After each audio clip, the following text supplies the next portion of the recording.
Chapter start करता है, issue of debenture, one of the very very easy chapter of your syllabus. ठीक है, बहुत ही इजी है क्योंकि ऑलरेडी हमने शेयर्स कर रखा है। जैसे शेयर्स किया था, अकाउंटिंग एंट्रीज हमने वहां सीखी थी, वैसा ही डिवेंचर्स है। ठीक है, कुछ छोटे छोटे बेसिक्स क्वेश्चंस आते हैं यहाँ से, कोई बड़ा क्वेश्चंस वैसे जो कॉम्प्लिकेटेड हो उस नेचर का नहीं आएगा। ठीक है, आपको क्या करना है, एमसीक्यू में थोड़ा सा अलर्ट रहना है, कुछ चीजों को ध्यान में रखना है, एंड जो छोटे क्वेश्चंस रहेंगे हम उसी पे फोकस करेंगे। देखो, सबसे पहले समझते हैं क्या है ये डिवेंचर। कंपनीज के पास तीन तरह का नॉर्मली सिक्योरिटीज होता है ना। What do mean by securities? वो चीज, वो इंस्ट्रूमेंट जो कंपनी इशू करके पैसा रेज कर सकता है फ्रॉम पब्लिक और आउटसाइडर, उसको सिक्योरिटीज बोलता है। अब जब आप कंपनीज अकाउंट्स पढ़ते हो ना, अपने दिमाग में कंपनी ही चलाया करो, भूल जाया करो अपने पापा की एक दुकान। आप सोचो कि रिलायंस इंडस्ट्रीज, आप सोचो अडानी, आप सोचो टाटा, मारुति, ये सब के बारे में सोचो, वो सब कंपनीज है। ठीक है, think about the share market, because we are in the commerce field, तो थोड़ा बहुत तो शेयर मार्केट ऑब्जर्व करते हैं। घर पे कोई ना कोई पापा मम्मी चाचा चाची, कोई ना कोई तो कुछ ना कुछ थोड़ा बहुत कर रहा होगा, बड़ा भाई बड़ी बहन शेयर मार्केट में कुछ ना कुछ कर रहा होता है, इन्वेस्टमेंट का बात करता है, ट्रेडिंग का बात करता है, कुछ ना कुछ करता है ना। तो think from that point of view. ठीक है, अब देखो कंपनीज का तीन सिक्योरिटीज होता है। एक होता है इक्विटी शेयर्स, एक होता है प्रेफरेंस शेयर्स, और एक होता है डिवेंचर्स। बॉन्ड्स भी डिवेंचर्स में आता है, इसीलिए मैं सिर्फ तीन सिक्योरिटीज नॉर्मली बोल रहा हूं, normally equity shares, preference shares and debentures. ठीक है, अब इक्विटी शेयर होल्डर, जब कंपनी अपना इक्विटी शेयर किसी को देके पैसा रेज करती है, they become the owner of the company and they are the actual owner of the company. उनके पास हाई रिस्क हाई रिवार्ड है। अब वो असली मालिक है, तो एक बात बताओ, असली मालिक को रीपेमेंट कर सकते हैं क्या? असली मालिक को रीपे, मालिक को कैसे रीपे करोगे, वो तो खुद कंपनी का मालिक है। तो मालिक को रीपे नहीं किया जाता। तो बेसिकली इक्विटी शेयर्स का कभी रिडम्पशन नहीं होता। रीपेमेंट का मतलब क्या है? रिडम्पशन। Is it clear? तो फिर क्या होता है, फिर सर कैसे कंपनी लोग अपने इक्विटी शेयर होल्डर मालिक लोग को कम करते हैं? इफ किसी के पास इक्विटी शेयर्स है एंड कंपनी फील्स मेरे पास सफिशिएंट अमाउंट ऑफ फंड है, हमें इतने इक्विटी शेयर्स नहीं चाहिए, इक्विटी शेयर होल्डर्स नहीं चाहिए, बिकॉज जितने ज्यादा इक्विटी शेयर होल्डर होगा उतने लोगों में प्रॉफिट बटेगा ना। जब कंपनी अपना प्रॉफिट बांटने जाएगा, जितने ज्यादा मालिक उतनों में बटेगा। तो यार कंपनी बोलता अब तो हमारे पास पैसा बहुत है, हमें बाहर वालों को इतना इन्वॉल्वमेंट का रिक्वायरमेंट नहीं है, क्यों ना हम हमारे ऑनर्स को कम कर लें। छोटा सा एग्जांपल लेता हूं, सपोज आप चार पार्टनर हो, चार पार्टनर ने मिलकर एक बिजनेस स्टार्ट किया। अब आपको लगता है कि बिजनेस बहुत स्ट्रांग है, जिसमें से एक पार्टनर का हमें जरूरत नहीं है एंड थोड़ा प्रॉब्लम भी हो रहा है, लेकिन आप उसको निकाल तो सकते नहीं है। आप क्या करोगे उसके, उसका जो बैलेंस इन द बुक्स है उसको सेटल डाउन करोगे। उसको बोलोगे यार देख, तेरे को 5 लाख रुपए बिजनेस से मिलना है, हम तुम्हें आज 8 लाख रुपए देते हैं, बोल पार्टनरशिप फर्म से एग्जिट करेगा क्या? इस तरीके से ना, बेसिकली आप क्या करते हो, उसके शेयर्स को खरीदते हो, उस पार्टनर के हिस्से को खरीदना चाहते हो। एंड जब हम खरीदते हैं तो ज्यादा वैल्यू देना पड़ेगा। सामने वाला अपना वैल्यू जितना एज पर बुक से उतने में बेचेगा ही नहीं, बोलेगा नहीं चाहिए, मैं बैठा हूं बिजनेस में, हर साल बिजनेस प्रॉफिट अर्न करेगा, मुझे कुछ तो मिलेगा ही ना। Right, similarly in case of company, company जब अपने इक्विटी शेयर होल्डर्स कम करना चाहता है ना, they have only one option, buyback. Buyback करेंगे। अब बायबैक कैसे? I am an equity share holder जिसके पास बहुत सारा शेयर है कंपनी का, एंड आप भी हो, तो मैं आपको उस लिस्ट से कैसे हटा पाऊंगा? तभी जब मैं आपके शेयर्स खरीद लूं आपसे। That is buyback. कंपनी क्या करती है, बायबैक करती है at a price higher than the market price. Because यदि मार्केट में जितना वैल्यू मिल रहा है उतना ही मैं ऑफर करूंगा तो वो बेचेगा ही नहीं, बोलेगा रहने दो कोई बात नहीं, मेरा पड़ा मैं मार्केट में बेच दूंगा। बट सोचो मार्केट में 100 रुपए मिल रहा है और मैं उस चीज का 140 रुपीज बोल दूं, नाउ ही विल थिंक कि ठीक है ना, अपना पैसा आ रहा है, डालते हैं, छोड़ो दूसरी कंपनी में इन्वेस्ट करेंगे। तो इक्विटी शेयर्स का कभी भी रिडम्पशन नहीं हो सकता, because they are the actual owner. मालिक का रिडम्पशन नहीं होता, रीपेमेंट नहीं होता। What we can do, buy back कर सकते हैं। Is it clear? Though it is not a part of your syllabus, but process पता होना चाहिए। तो इक्विटी का फंडा क्लियर है कि कंपनी इक्विटी शेयर इशू करता है, पैसा रेज करता है, जब भी इक्विटी शेयर होल्डर कम करना है तो वो क्या करेगा, बायबैक कर लेगा। Is it clear? And buyback is normally done higher than the market price. Is it clear? Next securities होता है preference shares. अब preference shares जब कंपनी इशू करती है, वो भी तो शेयर होल्डर ही बनते हैं, they are also the owner, but not as equivalent to equity shareholder. Why? कोई बता सकता है?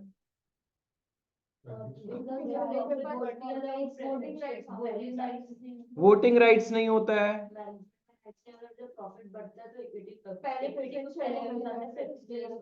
ठीक है, वो डिविडेंड बांटने का प्रेफरेंस है, वो तो ठीक है, बट दोनों फिर भी इक्विवेलेंट क्यों नहीं है? क्योंकि एक समय के बाद प्रेफरेंस शेयर्स को रीपे करना ही पड़ेगा। उससे भी मोस्ट इंपॉर्टेंट है, रीपेमेंट का कोई इतना बड़ा लोड नहीं है, मेन है डिविडेंड। इक्विटी शेयर्स का रेट ऑफ डिविडेंड फिक्स नहीं है, कितना भी दे सकते हैं ना, बट प्रेफरेंस शेयर्स का रेट ऑफ डिविडेंड फिक्स होता है। इफ आई से 10% प्रेफरेंस शेयर्स, तुम कंपनी में 1 लाख रुपए लगाएगा ना, तो तुमको 10,000 रुपए से ज्यादा डिविडेंड मिलेगा ही नहीं, बिकॉज 10% लिख ही दिया पहले से, तो वहां पे डिविडेंड रेट प्री फिक्स्ड है। वेयर एज इक्विटी के केस में ऐसा नहीं है। इफ तुमने कंपनी में 1 लाख रुपए लगाया ना, हो सकता है तुमको as a dividend 1 lakh 1.5 lakh रुपए मिल जाए। मतलब अनलिमिटेड है, sky is unlimited for return in case of equity share, but risk भी थोड़ा ज्यादा है, डूबने का पूरा प्रोबेबिलिटी है, बिकॉज आपको सबसे लास्ट में रीपे किया जाएगा, आपसे पहले तो प्रेफरेंस शेयर खड़े हो जाएंगे ना, राइट? तो प्रेफरेंस शेयर होल्डर का सबसे बड़ा वही डिफरेंस है कि उनको फिक्स रेट से डिविडेंड मिलता है, वेयर एज इक्विटी शेयर्स को फिक्स रेट से नहीं मिलता। तो प्रेफरेंस शेयर्स भी बेसिकली देखे तो इक्विटी जैसे नहीं है, क्योंकि वो लोग क्या कर रहे हैं, लो रिस्क लो रिवार्ड, उनका रिस्क भी कम है, रिवार्ड भी कम मिल रहा है। Whereas equity share holder क्या है, हाई रिस्क हाई रिवार्ड, तो वो एक्चुअल ओनर है।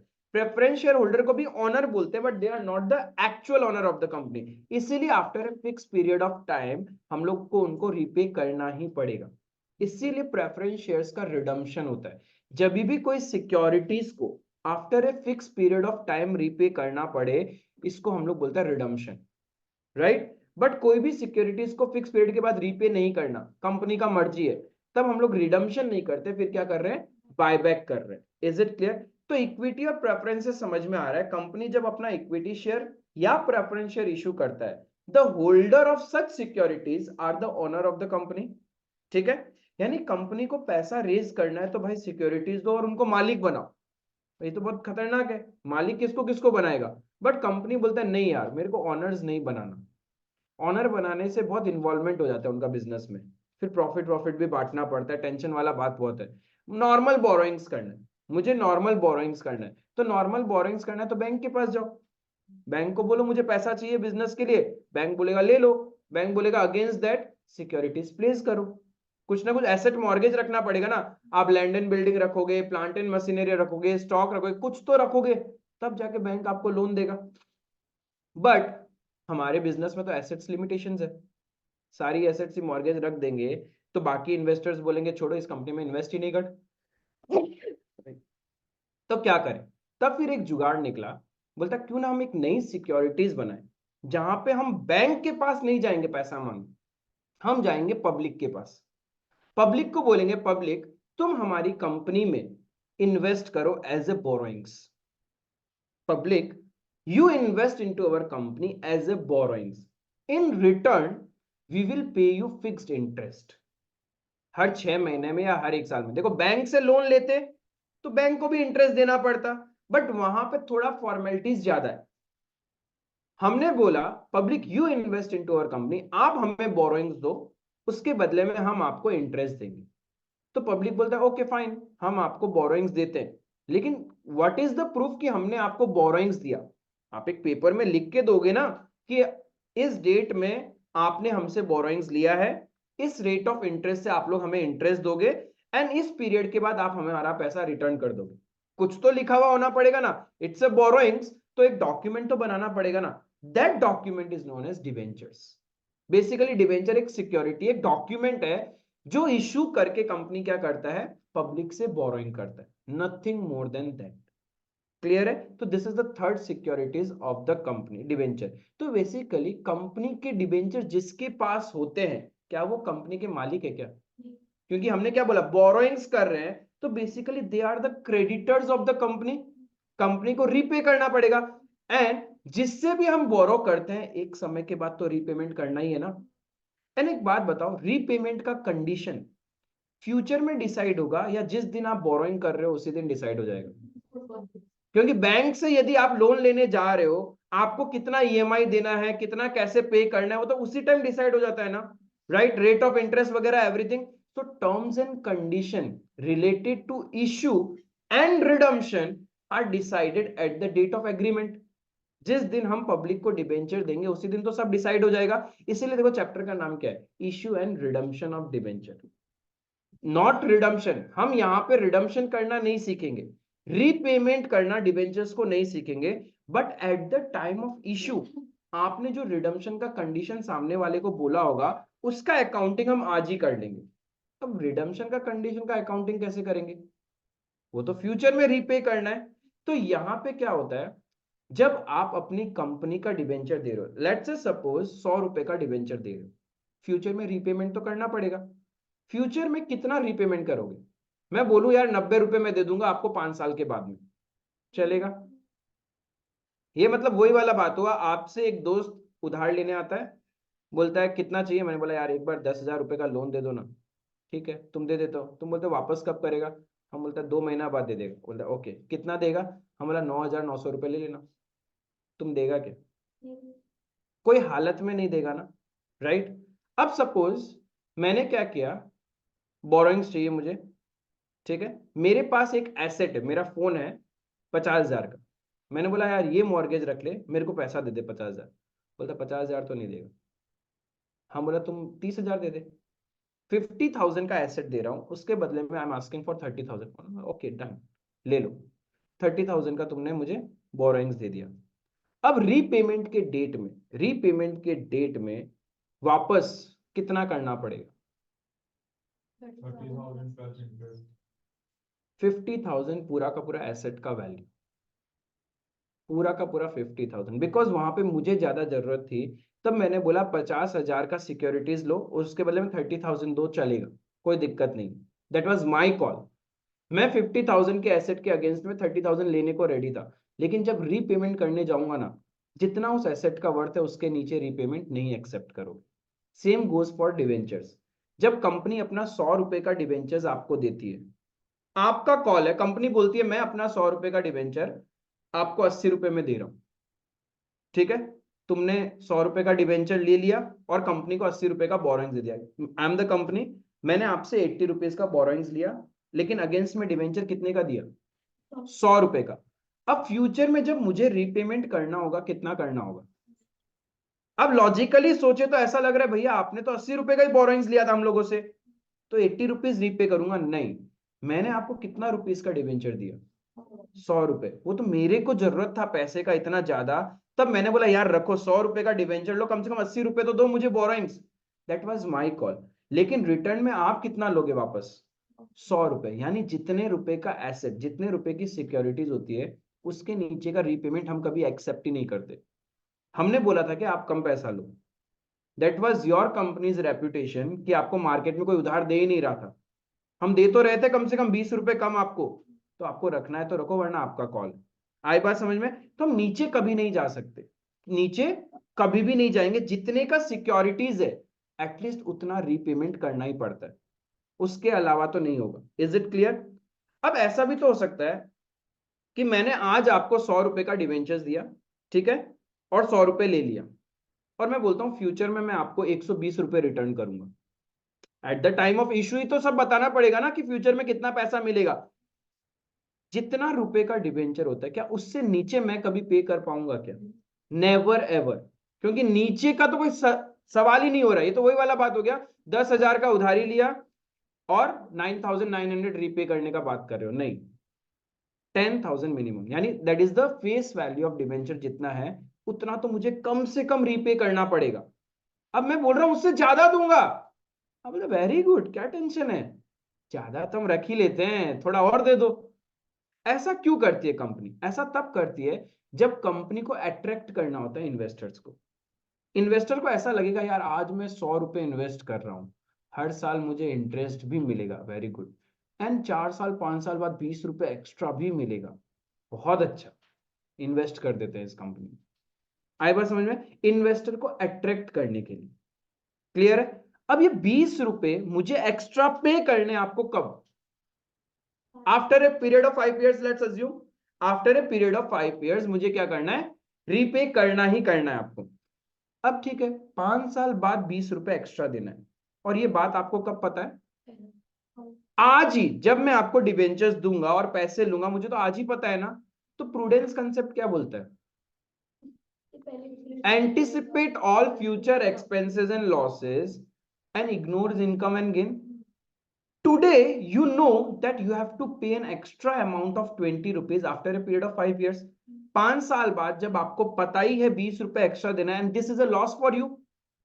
100 रुपए का सिक्योरिटीज के अगेंस्ट में यू हैव टू रीपे 120. 20 रुपए एक्स्ट्रा देना पड़ रहा है ना, तो ये 20 रुपए तो नुकसान है.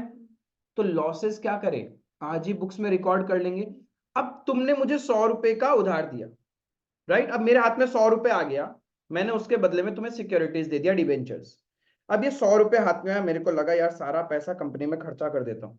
फिर मुझे याद है, अरे नहीं, 20 रुपए तो फ्यूचर में एक्स्ट्रा देना है ना, एक काम करता हूँ, 20 रुपए साइड रख देता हूँ, 80 रुपीज यूज कर लेता हूँ. Now that's a prudent man. Future में मेरे पास पैसा हो चाहे नहीं हो क्या पता, लेकिन तुम्हें एक्स्ट्रा जो देना है वो तो साइड कर देना चाहिए ना, मुझे आज ही प्रोविजन बना लेना चाहिए. आई बात समझ में? तो दैट्स वाई जो एक्स्ट्रा रीपे करते हैं, हम उसके लिए at the date of issue provision create कर लेंगे.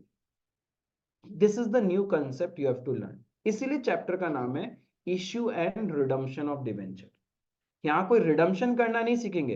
Eight the date of issue जो कंडीशन रिडम्पशन पे एप्लीकेबल होने वाली है, उसके लिए बस प्रोविजन बनाना सीखेंगे. क्लियर है? डिबेंचर होल्डर कंपनी का मालिक है.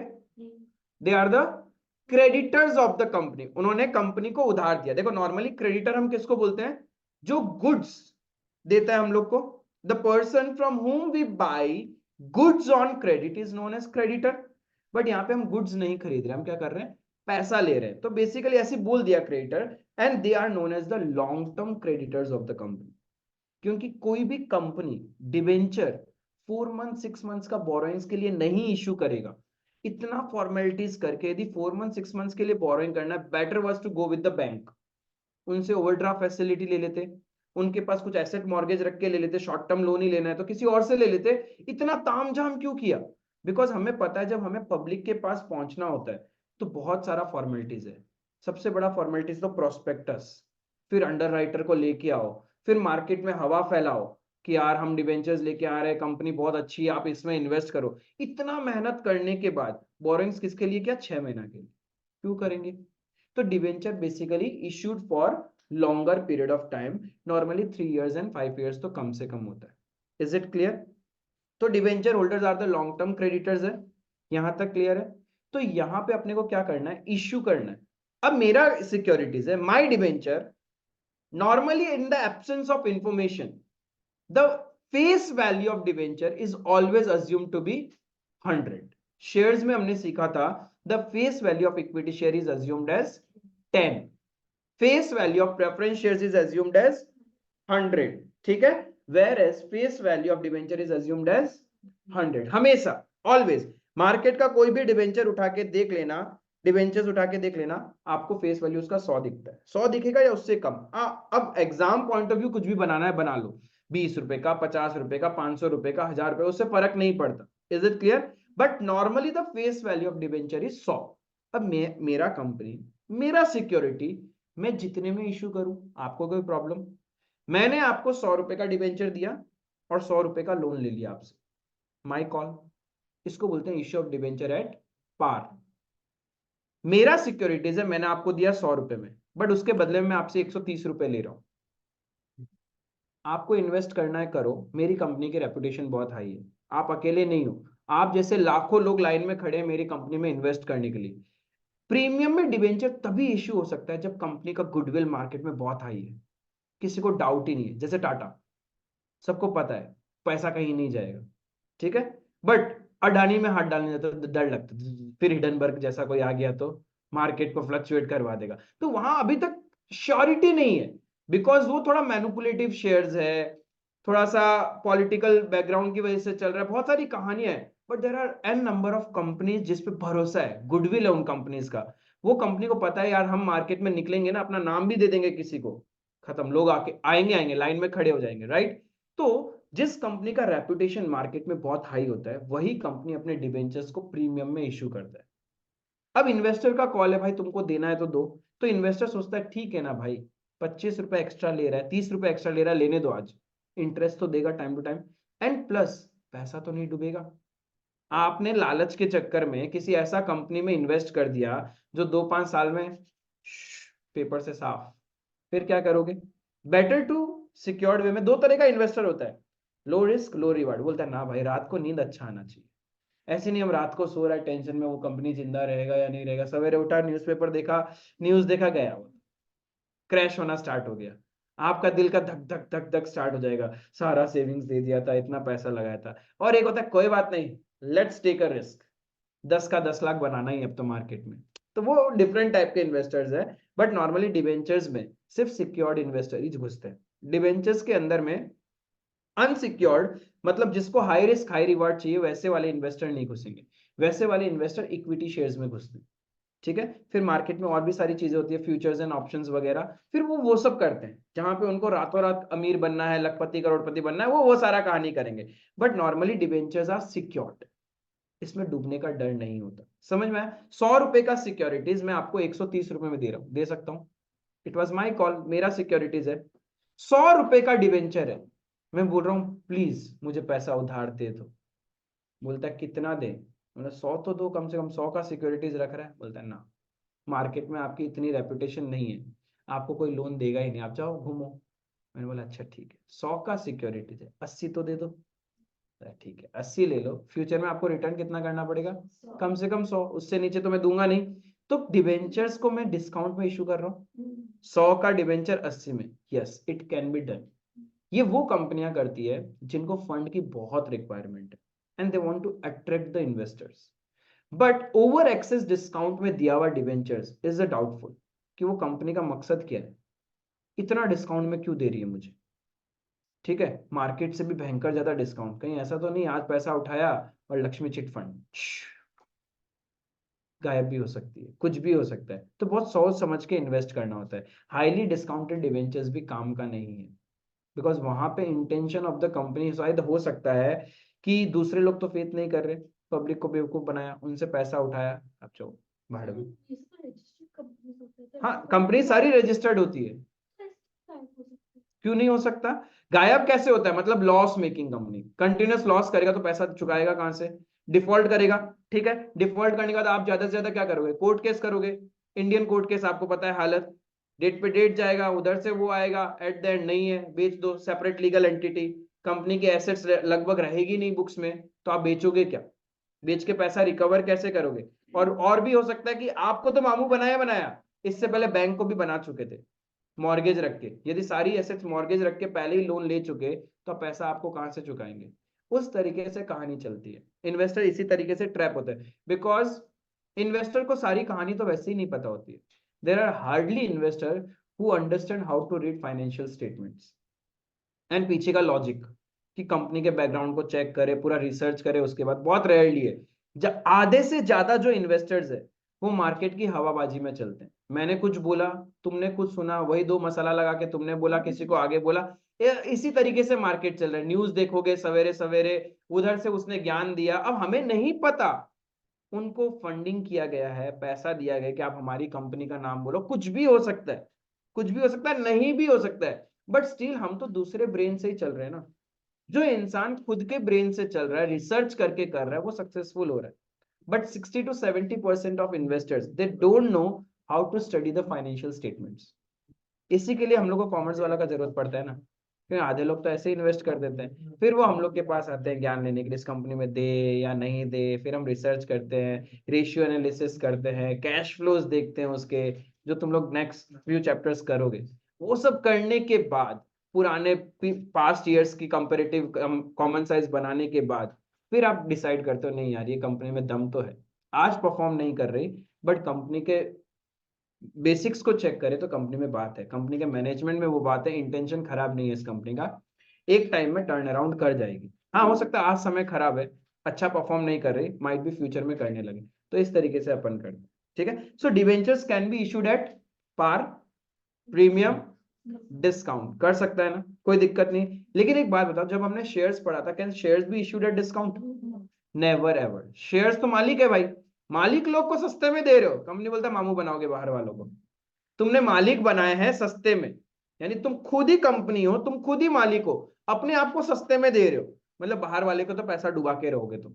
तो बोलते हैं मालिक लोग को आप डिस्काउंट में शेयर्स नहीं दे सकते, बट हाँ इफ आपको क्रेडिटर चाहिए, आपकी मर्जी भाई, आप कम पैसा उधार ले रहे हो, कंपनी का हेडेक ही बढ़ रहा है ना, बोलता है तब चलेगा, कोई दिक्कत नहीं। Is it clear? So debentures can be issued at par, premium, discount. लेकिन जब रीपेमेंट करने जाऊंगा मैं, तो बताओ क्या मैं डिस्काउंट में रीपे कर सकता हूं क्या?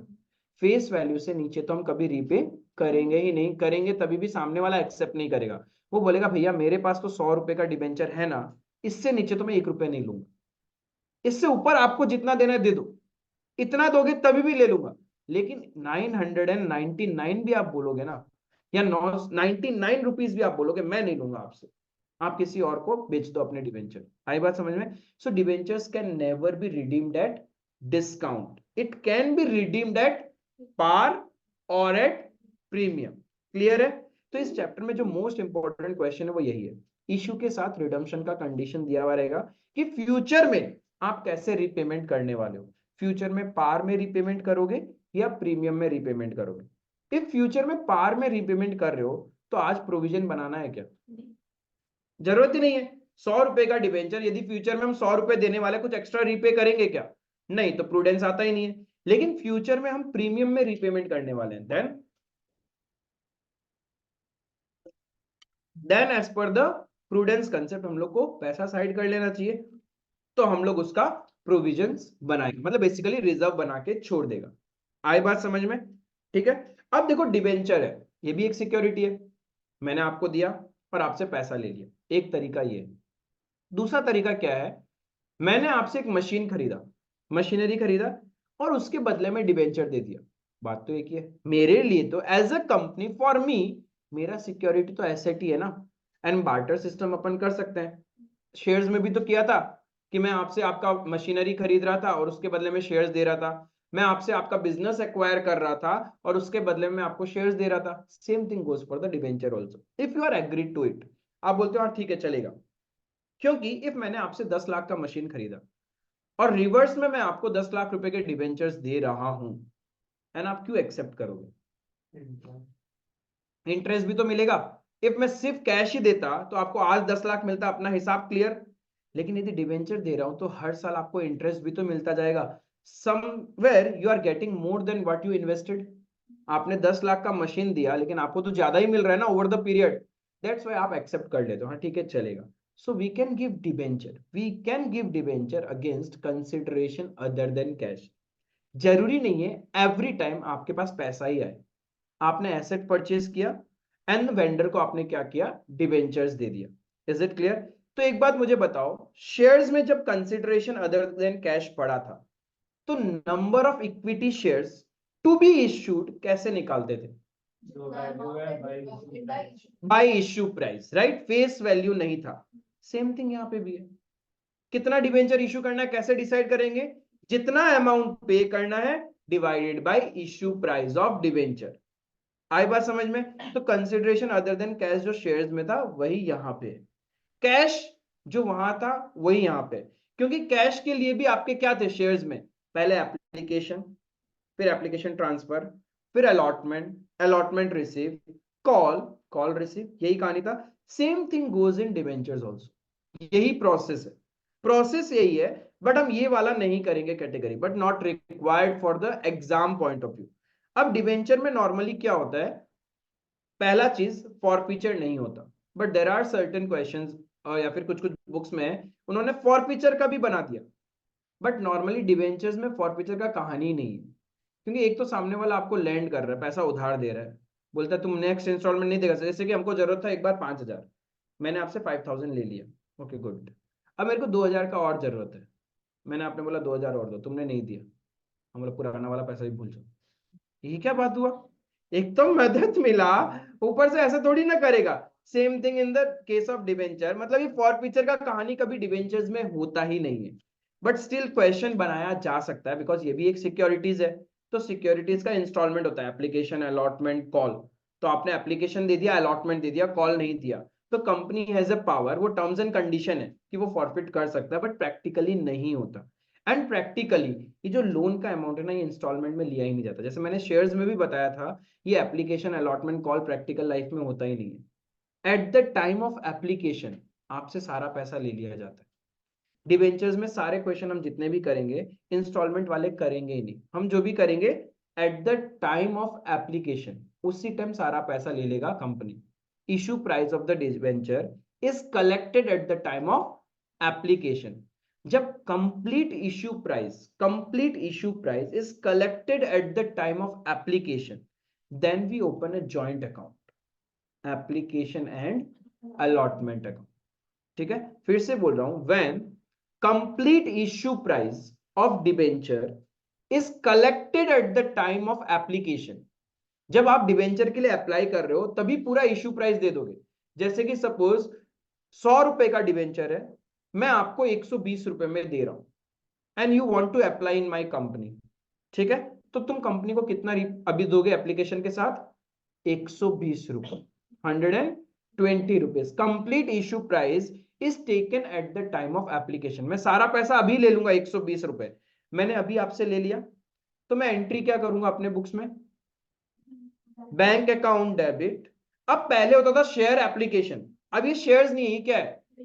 तो नाम क्या हो जाएगा? Debenture application and allotment account.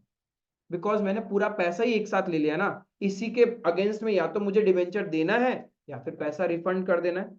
ठीक है, यहां पे भी प्रोराटा डाल सकते हैं। Pro rata in the case excess application आ गया एंड कंपनी के पास सिर्फ 100 डिबेंचर्स ही है, तो एक्सेस को तो रिफंड करना पड़ेगा ना। ठीक है, एंड बाकी जो शेयर्स में प्रोराटा पढ़ते हो वो वैसा नहीं होता है। बनाने के लिए बना सकते हैं क्वेश्चन, कोई दिक्कत नहीं है, बट वैसा नहीं करना अपने को। Is it clear? तो application and allotment joint account open होगा। कब जॉइंट अकाउंट ओपन होता है? जब issue price of the debenture is collected at the time of application, तब हम लोग जॉइंट अकाउंट ओपन करेगा, that is application and allotment account. ठीक है, तो दो तरीका समझ में आया डिबेंचर देने का। एक डिबेंचर देगा कंपनी, बदले में पैसा लेगा। एक है एसेट्स लेगा और डिबेंचर दे देगा, consideration other than cash. And the third category which you have to understand is collateral security. ठीक है, कोलैटरल सिक्योरिटी, किसी को हिंदी टर्म्स पता है? कोलैटरल बेसिकली दोनों साइड को प्रॉब्लम हुआ है, ऐसा क्या होता है कोलैटरल? कोलैट करना कोई चीज, मॉर्गेज ही हो गया form. It's a sort of mortgage. Collateral security mortgage ही होता है, but it is in support of the primary mortgage. Support of the primary mortgage. जैसे कि क्या हुआ, मैं बैंक में गया लोन लेने के लिए। ठीक है, मेरा उसमें कंपनी का बैंक अकाउंट है, मैं बैंक के पास गया लोन लेने के लिए। मैंने बैंक से 10 लाख रुपीस का लोन लिया और रिटर्न में अपना लैंड एंड बिल्डिंग जो मेरे बुक्स में था वो मॉर्गेज रख दिया, right? But now bank is not satisfied. Bank को मेरी कंपनी में भरोसा नहीं हो रहा। बैंक बोलता है माना आपने लैंड एंड बिल्डिंग मॉर्गेज रख दिया, बट भरोसा नहीं है फ्यूचर में इसका वैल्यू इतना उठेगा नहीं उठेगा। We have a doubt on you. And ये लैंड एंड बिल्डिंग का डॉक्यूमेंट्स पे भी उनको इंटरनली डाउट हो रहा है, कुछ तो गड़बड़ है, तो भरोसा नहीं कर रहे। उन लोग बोलता है भैया आप किसी और का गारंटी दिला सकता है क्या कि आप पैसा टाइम से चुका देगा? जस्ट गारंटी दिला दीजिए, फोन करवा दीजिए, हो जाएगा। तो बैंक में मुझे पता चला कि मेरे ही किसी रिलेटिव्स का प्रीमियम अकाउंट है। He is one of the premium customer of that bank, क्योंकि वो बहुत बड़े बड़े ट्रांजेक्शन्स करते हैं, अच्छी खासी कंपनी है उनकी, बड़ी कंपनी है। तो वो बोलते हैं कि सर देखिए ना आपके तो वो रिलेटिव्स है, एक काम कीजिए आप उनसे फोन करवा दीजिए ना। तब क्या है कि मैनेजर को प्रॉब्लम नहीं होगा और हमें हायर अथॉरिटीज को बोलने में भी प्रॉब्लम नहीं है, फिर आपका लोन फटाफट डिसबर्स्ड हो जाएगा। मैंने बोला बस इतना ही करना है क्या? हाँ बस यही आप कर दीजिए। मैंने उनको बोला कि यार मैं ऐसा ऐसा लोन ले रहा हूँ, आप फोन कर देगा क्या? और उन्होंने फोन कर दिया। और वो फोन कर रहे हैं बेसिकली वो मेरा रिस्क ले रहे हैं। कल को मैं पैसा नहीं चुका पाया और मेरी लैंड एंड बिल्डिंग में फ्रॉजरी निकली या फिर उससे पूरा पैसा रिकवर नहीं हुआ बैंक का, तो बैंक किसको पकड़ेगा? जिन्होंने वो रिलेटिव जिन्होंने फोन किया। तो that relative becomes my collateral security. It is just a secondary security. जैसे कि आप लोग बाहर घूमने जाते हो, आपके साथ जो सपोज स्कूल के एक्सकर्शन में आप गए, तो टीचर्स लोग आर द प्राइमरी सिक्योरिटी। कल को बच्चे को कुछ भी हो गया तो उन्हीं को पकड़ा जाएगा। लेकिन आपका जो बेस्ट फ्रेंड आपके साथ जाता है ना, पेरेंट्स उसको भी कुछ अलर्ट करके भेजता है कि तुम इसका ध्यान रखना, ये कोई भी बदमाशी बदमाशी करे तो हमको बता देना, करने मत देना। तो basically your friend becomes your collateral security for the parents. आया समझ में? तो कोलैटरल सिक्योरिटी क्या है? एक तरह से वर्बल कम्युनिकेशन। प्रैक्टिकली दिया जाता है क्या? प्रैक्टिकली तो प्राइमरी सिक्योरिटी पे ही मुझे लोन मिल रहा है, बस बैंक अपने पॉइंट ऑफ व्यू से सिक्योर्ड रखने के लिए आपसे सेकेंडरी गारंटी ले लेता है कि भाई प्लीज गारंटी दिला दो कहीं से, कोई दिक्कत नहीं है, पैसा लेके चले जाओ। ठीक है, अगर वो रिलेटेड भी देने से मना कर दे, फिर तो कुछ नहीं कर सकते, फिर बैड डेट्स। फिर इसका प्रूफ क्या है कि अगर वो कोलैटरल सिक्योरिटी दी है, जैसे उसमें नाम लिखा जाता है कि इन्होंने कोलैटरल सिक्योरिटी दिया है अगेंस्ट द गारंटी। आप जब बड़ी बड़ी कंपनी में जाते हो ना इंटरव्यू देने के लिए, तो वहां पे सीवी के अंदर एक कॉलम होता है रेफरेंस, किसके रेफरेंस से आए हो, that reference becomes your collateral security. कल से उस कंपनी में, कल को आपको कंपनी ने हायर कर लिया और आपने वहां कुछ बड़ा सा कांड कर दिया, तो जो रेफरेंस है ना उसकी भी वाट लग जाएगी, और फिर वो आपकी वाट लगाएगा। उसको तो पता है कि भाई तुम भाग के जाओगे कहाँ, तुम्हारे पीछे बैकग्राउंड वगैरह सब पता होगा ना, तभी तो तुम उसका रेफरेंस यूज कर रहे हैं। तो that is the collateral security. अब वो रिलेटिव भी नहीं दे रहा, तो वो कंपनी का बैड डेट्स है, उपाय नहीं है उसके अंदर, तो क्या ही करेगा। It's a part of the business, लेकिन नॉर्मली ऐसा नहीं होता है। कोलैटरल सिक्योरिटी से पूरा पैसा, क्योंकि वो रिलेटिव उतने से लोन के लिए अपना रेपुटेशन खत्म नहीं करेगा ना, वो तो बड़ा है, बड़े ट्रांजेक्शन होता है, बोलता है इतना सा के लिए बार बार परेशान भी नहीं होगा। बैंक उसको परेशान करेगी, वो आके मुझे परेशान करेगा कि भाई तू पैसा चुका, मेरे घर पे प्रॉब्लम करेगा। तो बेटर है वो एक कम्युनिकेशन मेंटेन करने के लिए, रिलेशनशिप मेंटेन करने के लिए, या तो मैं शर्म के मारे पेमेंट कर दूंगा और मैं निहायती बेशरम हो गया, गाँव है गायब हो गया, अंडरग्राउंड हो गया, तो वो अपनी रेपुटेशन मेंटेन करने के लिए एक बार के लिए पेमेंट कर दे। आई बात समझ में? तो दैट इज द कोलैटरल। तो ये समझ में आ रहा है कि कोलैटरल सिक्योरिटी कुछ नहीं होता भैया, एक वर्बल कम्युनिकेशन है। कल को प्राइमरी सिक्योरिटी से पैसा रिकवर नहीं हुआ, then they can recover the amount from secondary security, जिसको हम लोग बोलता है कोलैटरल सिक्योरिटी। ठीक है, that's where we can use our debentures. मैं कंपनी बैंक के पास गया लोन लेने के लिए, बैंक को बोला मुझे लोन चाहिए 10 लाख का। बैंक बोला ओके ले लो, हम लोग तो उसीलिए बैठा है। हम बोला दो, फिर बोला दो क्या होता है रिटर्न? हम बोला रिटर्न का कहाँ बात हुआ, आप बैठे हो लोन देने के लिए, मैं लोन लेने आया, आप मेरे को दे दो, काम खत्म। तो जा रहे सिक्योरिटी दो पहले, मॉर्गेज। हमला वो भी देना होता है क्या? मैं ले लो जाओ। आप मेरा लैंड एंड बिल्डिंग का पेपर दे दिया मॉर्गेज में, but bank was not satisfied with my land and building mortgage. उनको लगता है नहीं यार, इसका वैल्यूएशन तो बहुत कम है, लोकेशन भी ऐसा है, झंझट भी बहुत ज्यादा होगा। बैंक थोड़ा डाउटफुल में है कि नहीं चाहिए सर, कुछ और दे सकते हो आप? मैंने कहा किडनी है, ले लो, पेपर में लिख देता हूँ, कल को नहीं दिया तो मेरा किडनी निकाल के लेना। बोलते ना, आप ही नहीं रहे तो किडनी किसका निकालेगा, नहीं चलेगा, कुछ और दे सकते हो? मैंने बोला कुछ और क्या दूं? देखिए ना सर, आपके बुक्स में कोई सिक्योरिटीज वगैरह है तो वो एक नाम करो, हम लोग के नाम कर दो ना, मतलब सिर्फ ऐसे ही कर दो, फ्यूचर में जरूरत पड़ा तो हम आपसे ले लेंगे। मैंने बोला, ओ ऐसा क्या, कोलैटरल मांग रहे हो? मैंने कहा ठीक है। तो मैं क्या करूंगा, जो लैंड एंड बिल्डिंग दिया वो तो दिया ही, अब या तो जितना रुपीस का लोन लिया उतना ही रुपीस का मैं क्या करूंगा, उनको डिबेंचर्स दे दूंगा एज ए कोलैटरल सिक्योरिटी। लेकिन प्रैक्टिकली दे रहा हूं क्या? It's a verbal communication. If in future I make any default in the repayment, bank सबसे पहले क्या करेगा, लैंड एंड बिल्डिंग को बेचेगा और अपना पैसा रिकवर करेगा। इफ पूरा पैसा रिकवर नहीं हुआ, then that collateral security becomes the actual security for the banks। फिर उनका पूरा पावर आ जाएगा उसके ऊपर में, एंड बैंक हमसे हमारा डिबेंचर ले लेगा, फिर वो डिबेंचर बैंक पब्लिक को बेच के अपना पैसा रिकवर कर लेगा। आई बात समझ में? क्लियर है? This is collateral security. तो एक बात बताओ, वर्बल कम्युनिकेशन का अकाउंटिंग करना जरूरी है क्या? डॉक्यूमेंट में लिख के रखने से ही तो हो गया। For the sake of knowledge, यदि मैं नरेशन में लिख के छोड़ दूं, कहानी खत्म ना, तभी भी तो चलता है। लेकिन सेपरेट लीगल एंटिटी है, अलग अलग होता है, फिर परपेचुअल सक्सेशन है, कल को जिसने लोन उठाया वही कंपनी में नहीं रहा और नया जो मैनेजमेंट आया उसको अता पता ही नहीं है। तो for the sake of knowledge and for the investors knowledge कुछ तो करना चाहिए ना, तो you can do accounting also. It's up to you, depends upon the company, क्या वो कोलैटरल सिक्योरिटी का अकाउंटिंग करना चाहता है या नहीं करना चाहता, आपकी मर्जी। इट्स वर्बल कम्युनिकेशन, प्रैक्टिकली तो कुछ दिया नहीं है ना। प्रैक्टिकली यदि आपने डिवेंचर इश्यू किए होते तब तो अकाउंटिंग होता। हमने तो बैंक को क्या बोला, बैंक इफ मेरा प्राइमरी सिक्योरिटी से पैसा रिकवर नहीं हुआ then this 10 lakh rupees debenture will be yours, right. आज तो दिया नहीं है ना, आज जस्ट कमिटमेंट करके आए हो। सो कोलैटरल सिक्योरिटीज का कोई अकाउंटिंग नहीं होता, but still you want to do accounting for the sake of knowledge, memory के लिए आप अकाउंटिंग करना चाहते हो बुक्स में, ठीक है, अकाउंटिंग करना भी सीखेंगे। तो दो तरीका है कोलैटरल सिक्योरिटी को अकाउंट फॉर करने का, एक है हम अकाउंटिंग करेंगे ही नहीं, नरेशन में लिख देंगे, और एक है हम अकाउंटिंग करेंगे। अकाउंटिंग करेंगे मतलब जर्नल पास करना पड़ेगा, जर्नल पास करोगे तभी तो उसका बैलेंस शीट में इफेक्ट जाएगा, राइट। तो दो कंसेप्ट अपन कोलैटरल सिक्योरिटी में सीखेंगे, समझ आए।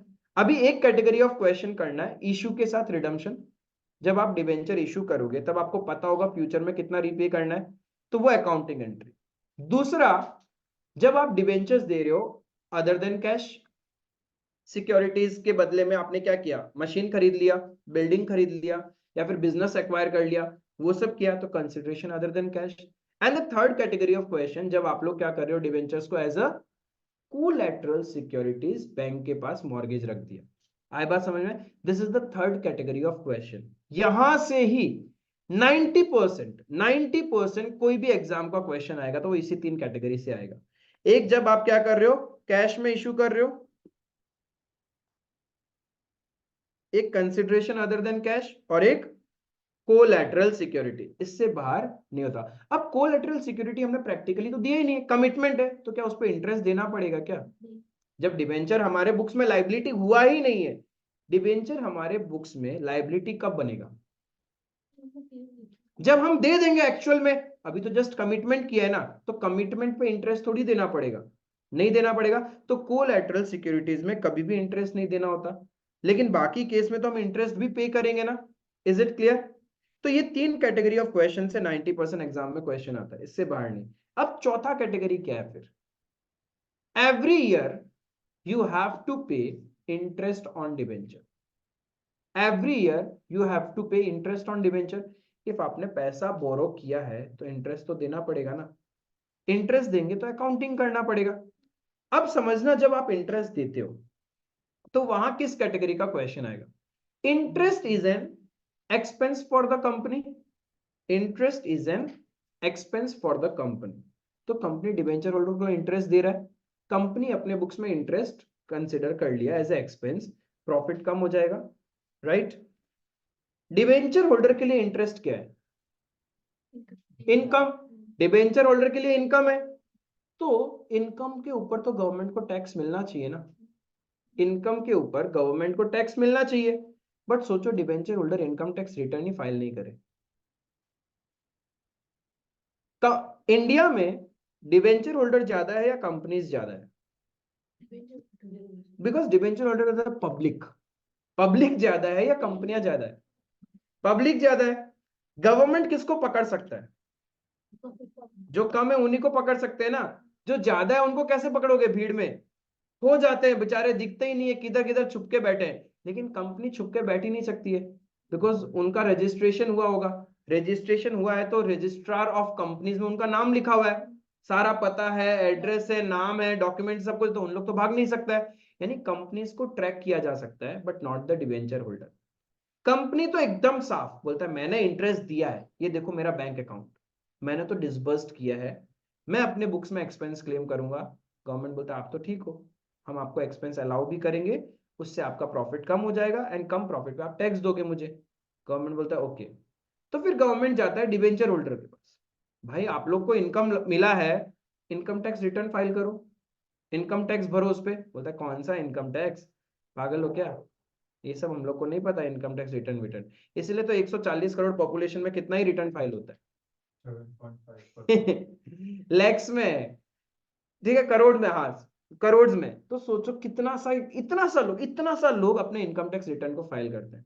गवर्नमेंट बोलता है साला ये तो बहुत गड़बड़ हो गया, इकोनॉमी को चलाना है तो टैक्स चाहिए, टैक्स नहीं आएगा तो मैं रोड कैसे बनाऊं, ब्रिज कैसे बनाऊं, डैम्स कैसे बनाऊं, सब कुछ डेवलपमेंट कैसे होगा, नॉट पॉसिबल। लेकिन टैक्स के लिए चाहिए कि लोग आए, पब्लिक खुद आए मेरे पास और अपनी इनकम को डिस्क्लोज करे। पब्लिक बोलता है भाड़ में जा, मैं नहीं आता, उखाड़ ले तेरे को जो उखाड़ना है। गवर्नमेंट बोला ठीक है भाई, तुम लोग ज्यादा हो आज नंबर्स में, हम तो इतने से ही हैं, गवर्नमेंट ऑफिशियल्स तो इतने से ही है, हर एक के पीछे एक पर्सन को तो नहीं लगा सकते, उतना रेशियो मैच नहीं हो रहा है। तो गवर्नमेंट बोलता है टेंशन हो गया मेरे पास, तो मेरे तो खर्चा भी क्लेम कर लिया कंपनी ने, और जिसको इनकम मिला उसने टैक्स भी नहीं पे किया, मैं क्या करूं? तो बताओ लॉजिकली आप गवर्नमेंट होते तो आप क्या करते?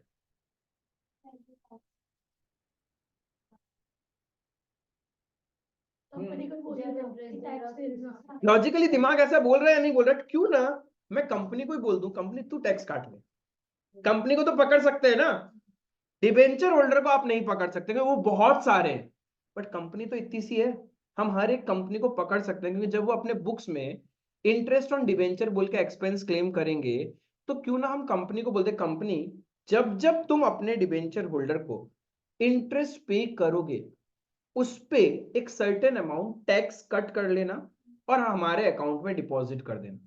Now that becomes easy for the government. Government बोलता है हाँ यार ये लॉजिक तो ठीक है। तभी वहां पे कंसेप्ट आया tax deducted at source, TDS का कंसेप्ट आया, टैक्स डिडक्टेड एट सोर्स। और ये एक चैप्टर है पूरा इनकम टैक्स में, टीडीएस अलग अलग चीजों में कवर करता है, interest is one of that. Commission income में भी सेम कहानी है, जब आप किसी को कमीशन इनकम देते हैं ना, आप तो अपने बुक्स में एक्सपेंस क्लेम कर लेते हैं, बट जिसको इनकम मिल रहा है उसका फर्ज बनता है कि इनकम टैक्स रिटर्न फाइल करना चाहिए, वो करता नहीं है। गवर्नमेंट बोलता है फिर मेरा पोपट हो गया, इसने एक्सपेंस क्लेम कर लिया, उसने टैक्स दिया नहीं, हम बीच में पैसा कहां से लेके आए, राइट? तो वहां पे भी टीडीएस का कंसेप्ट आ जाता है। रेंटल इनकम, उस पे भी टीडीएस कंसेप्ट है। बहुत सारी अलग अलग चीजें हैं जहां पे टैक्स डिडक्टेड एट सोर्स का कंसेप्ट है। टैक्स डिडक्टेड एट सोर्स कुछ नहीं है, क्या है? The person who is giving the income, not receiving, the person who is giving the income, government ने बोला ये तेरी रेस्पॉन्सिबिलिटी है, मेरे बिहाफ में तू उस इनकम पे टैक्स कट करेगा और मेरे अकाउंट में डिपॉजिट करेगा। नहीं करेगा तो मैं तेरी वाट लगा दूंगा, तेरे पे इंटरेस्ट लगाऊंगा, पेनल्टी लगाऊंगा। कंपनी बोलते ये क्या बात है, तो जाती है तो है, वी आर द गवर्नमेंट, हम तो ऐसे ही करेंगे, because it's easy for us to track you people but not the debenture holder. आई बात समझ में? तो अब गवर्नमेंट ने ऐसा तो बोल दिया, तो कहीं ना कहीं कितना टैक्स डिडक्ट करना लिखा होगा ना, तो इंटरेस्ट इनकम के ऊपर में, इंटरेस्ट इनकम के ऊपर में 10% गवर्नमेंट ने बोला जितना इनकम बनता है सामने वाले का उस पे 10% टैक्स तू कट कर लेगा और मेरे अकाउंट में चुपचाप डिपॉजिट कर देना। Suppose I am paying you, I am the company, I am paying you interest of ₹1000, मैं आप लोगों को 1000 रुपए का इंटरेस्ट देना है। तो बताओ गवर्नमेंट के पॉइंट ऑफ व्यू से एज ए कंपनी मुझे उस पर कितना टैक्स कट कर लेना है? 10% मतलब 100 रुपए, तो नेट में आपको कितना पे करूंगा? 900 रुपीज। अपने बुक्स में मैं एक्सपेंस कितना क्लेम करूंगा इंटरेस्ट का? 1000 ही क्लेम करूंगा, ठीक है? उसमें से 100 रुपए मैंने गवर्नमेंट अकाउंट में डाल दिया और 900 रुपए तुम लोग को दे दूंगा। तुम अपने बुक्स में इनकम कितना दिखाओगे? 1000। योर इनकम इज 1000 ओनली, आपके पॉकेट में 900 आया और 100 रुपए टैक्स पे चला गया, but your income is 1000 only. आई बात समझ में? अब तुम लोग भी रोगे ऐसे कैसे टैक्स काट लिया, गवर्नमेंट आप मेरे साथ चीटिंग करता है, आप तो बोला था ना पूरे इंडिया में कोई भी पर्सन 2,50,000 से ज्यादा का अर्निंग नहीं करता एक साल में तो उसको टैक्स देने का जरूरत नहीं है, तो आप चीटिंग क्यों किया मेरे साथ? हमारा तो अर्निंग ही नहीं है, हम तो सिर्फ 1000 रुपए का इंटरेस्ट इनकम अर्न किया था, उस पर आपने मेरे से कैसे टैक्स लिया? बड़ा बड़ा आदमी से लो ना, उनसे तो लेता नहीं है। रो मत रे, कितना रोता है तू? तेरे को तेरा पैसा वापस चाहिए ना, मैं देगा, विथ इंटरेस्ट देगा। आज टैक्स कट किया, मैंने डिपॉजिट करवा दिया, तुम्हारा पैसा तो आज ही चला गया ना। तू बस आना मेरे पास साल के एंड में, अपनी सारी इनकम ईमानदारी से डिस्क्लोज करना। एंड इफ हमें लगता है कि तुम्हारी इनकम 2,50,000 से ज्यादा नहीं, तो हमने जितना तुम्हारा पैसा कट करवा के अपने पास लिया था वो सारा रिफंड कर देंगे विथ इंटरेस्ट, तो पैसा तुम्हारे पास वापस आ जाएगा। आई बात समझ में? That is the concept behind tax deducted at source. तो वो कैटेगरी ऑफ क्वेश्चंस भी अपने को करना है जहां पे क्या होगा, कंपनी इंटरेस्ट ड्यू करेगा डिबेंचर होल्डर को, एंड पे करने के टाइम कितना पे करेगा? टोटल इंटरेस्ट का 90%। 10% किसको देना है? गवर्नमेंट को। वो गवर्नमेंट को डिपॉजिट करवा देंगे हम। That's it. तो ये एक कंसेप्ट भी अपने को सीखना है। Is it clear? That was my fourth category of question. First category था डिबेंचर्स को कैश में इशू करना। Second category other than cash. Third category collateral securities में जब हमने डिबेंचर्स को रखा, या तो अकाउंटिंग करेंगे या अकाउंटिंग नहीं करेंगे। फोर्थ कैटेगरी इज इंटरेस्ट के साथ टीडीएस कंसेप्ट। ठीक है, जब कंपनी इंटरेस्ट पे करेगा, उसमें टैक्स कट करके पे करेगा आपको, उसका अकाउंटिंग कैसे करना है। And the last category of question, debentures can be issued at discount and it can be repaid at premium. Debentures can be issued at discount and can be repaid at premium. If मैं company हूं, मेरा 100 रुपए का debenture आपको 80 रुपए में दे रहा हूं, मेरे को तो 20 रुपए का लॉस हो गया ना, हो गया ना। और मैं बोलता हूं फ्यूचर में मैं आपको 130 रुपए दूंगा। आज मैंने आपसे कितना लिया, फ्यूचर में कितना रिपे करूंगा, तो मेरे को टोटल नुकसान कितना हो गया? 50 का लॉस हुआ। मैं अपने बुक्स में लॉस रिकॉर्ड करूंगा। अब इस लॉस को राइट ऑफ भी तो करना पड़ेगा। All the nominal nature accounts are written off. Income और एक्सपेंस के अकाउंट को पीएनएल से राइट ऑफ कर देना। सिमिलरली इस लॉसेस को भी तो राइट ऑफ करना पड़ेगा। कंपनी के लिए तो नुकसान है, तो इस लॉस को राइट ऑफ करना भी सीखेगा। ठीक है, at the CBSE level installment में राइट ऑफ करने का क्वेश्चंस नहीं आता। आप लोग का क्या होता है कि जिस ईयर हमने डिबेंचर इशू किया है, उसी साल के एंड में हम इस लॉस को पूरा राइट ऑफ कर देंगे। ठीक है, कि वो कैसे राइट ऑफ करना है उसका अकाउंटिंग एंट्री। इससे ज्यादा डिबेंचर्स में कुछ है ही नहीं।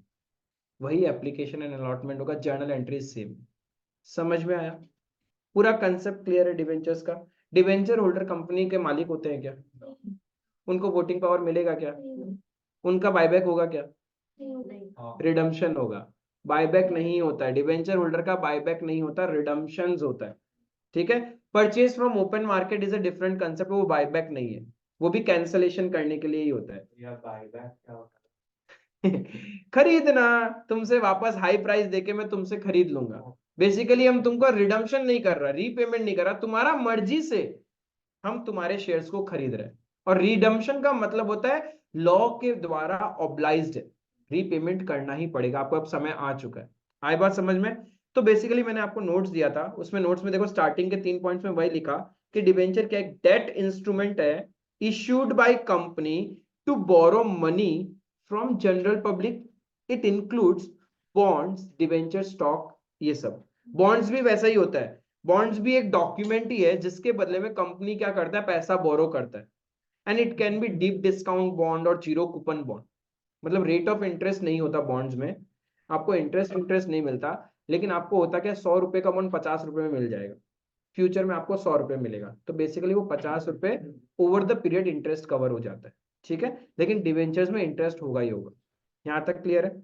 सेकंड पॉइंट में क्या बोला, debenture holder are the long term creditors of the company, क्योंकि हम लोग को लंबे समय के लिए डिवेंचर इशू करता है। थर्डली, बुक्स में कहां दिखाएंगे इसको, नॉन करेंट लाइबिलिटीज में लॉन्ग टर्म बोरोइंग्स। जब आप लोग बैलेंस शीट ड्राफ्ट करोगे, ठीक है, शेड्यूल 3 का बैलेंस शीट, कंपनी है तो शेड्यूल 3 का ही बनेगा, तो उसके अंदर कहां दिखाना है, non current liabilities. Non current liabilities में लॉन्ग टर्म बोरोइंग्स। क्लियर है? कैसे कैसे कंपनी इशू कर सकता है, for cash, other than cash, या फिर कोलेटरल सिक्योरिटी। कोलेटरल सिक्योरिटी में जो देगा, क्या उस पर ब्याज देना है? कोलेटरल सिक्योरिटी क्या प्रैक्टिकली कोई सिक्योरिटी है? इट्स जस्ट अ कमिटमेंट है, ये जस्ट एक कमिटमेंट है, फ्यूचर में देना पड़ सकता है इफ आपने डिफॉल्ट किया तो। Is it clear? Issued at par का मतलब क्लियर है, 100 का चीज 100 में देंगे। बाय डिफॉल्ट फेस वैल्यू क्या लेना है, 100 रुपए डिबेंचर्स का। ठीक है, एट प्रीमियम मतलब ज्यादा, और एट डिस्काउंट का मतलब कम में इश्यू कर रहे हैं। डिबेंचर्स के केस में सारा का सारा पैसा at the time of issue ही ले लिया, at the time of application ले लिया, तो क्या अकाउंट ओपन करेंगे, application and allotment account. Clear है? शेयर्स में आप वर्ड यूज कर रहा था बार बार, शेयर्स एंड शेयर कैपिटल, यहां क्या वर्ड यूज करोगे, debentures. Is it clear? Just नाम रिप्लेस होगा, अकाउंटिंग एंट्री में कोई चेंजेस नहीं आने वाला। इंटरेस्ट डिबेंचर्स पे फिक्स रहता है, ऐसा थोड़ी फ्लक्चुएट करेगा कि आज 10% से मिलेगा, 2 महीना बाद 12%, ऐसा कुछ नहीं है। जब हम लोन ले रहे हैं उसी टाइम फिक्स है, फाइनलाइज हो जाता है कि इस रेट से आपको इंटरेस्ट मिलेगा हाफ ईयरली मिलेगा, एनुअली मिलेगा, वो भी डिसाइड हो जाता है। ऐसा नहीं है कि हम आपको बताएंगे कब कब इंटरेस्ट देंगे फोन करके, ऐसा नहीं है। आज बताओ जब पैसा लोन ले रहे हो। Is it clear? So interest on debenture is given at a fix rate known as coupon rate. ये बेसिकली कूपन रेट जो है, क्वेश्चन आया था क्या इस पे कुछ? कूपन रेट उसी को बोलता है, इंटरेस्ट रेट को कूपन रेट बोलता है, ठीक है। और ये डिवेंचर के नाम के आगे लिख देते हैं, जैसे प्रेफरेंस शेयर्स में होता था, प्रेफरेंस शेयर्स के नाम के आगे में उसका इंटरेस्ट लगा हुआ रहता था, डिविडेंड रेट। सिमिलरली डिवेंचर्स में भी ऐसा ही होगा। डिवेंचर का नाम क्या होगा पता है? 10% डिवेंचर, 12% डिवेंचर, 8% डिवेंचर, ये उसका पूरा नाम है। And this 8%, 10%, 12% symbolizes the coupon rate, जिस रेट से आपको इंटरेस्ट मिलेगा। डिबेंचर प्रेफरेंस शेयर में कूपन रेट ही बोलते हैं। हाँ, इसको कूपन रेट ही बोलते हैं, ठीक है। अब एक चीज ध्यान रखना, पूरे कंपनी अकाउंट्स में, पूरे कंपनी अकाउंट्स में कहीं पे भी परसेंटेज कैलकुलेशन आता है, it is always done on the face value, issue price पे कभी नहीं होता। It is always and always done on the face value. चाहे आपने शेयर्स के केस में देख लिया, डिबेंचर्स में भी वही होगा। Every time we will calculate the percentage on face value of the securities. Clear है? Then interest is always calculated on the face value. जहां परसेंटेज आएगा वहां अपन फेस वैल्यू पे ही लगाएगा, nothing other than face value. And the face value of debenture if not mention then always assume 100। Clear है? ये कैरेक्टरिस्टिक्स वगैरह जस्ट एक बार रीड कर लेना, not that relevant for your exam point of view, because CBSE में तो वैसे भी इतना हार्डकोर थ्योरी नहीं आता है, तो जस्ट आपको एक बार के लिए रीड कर लेना।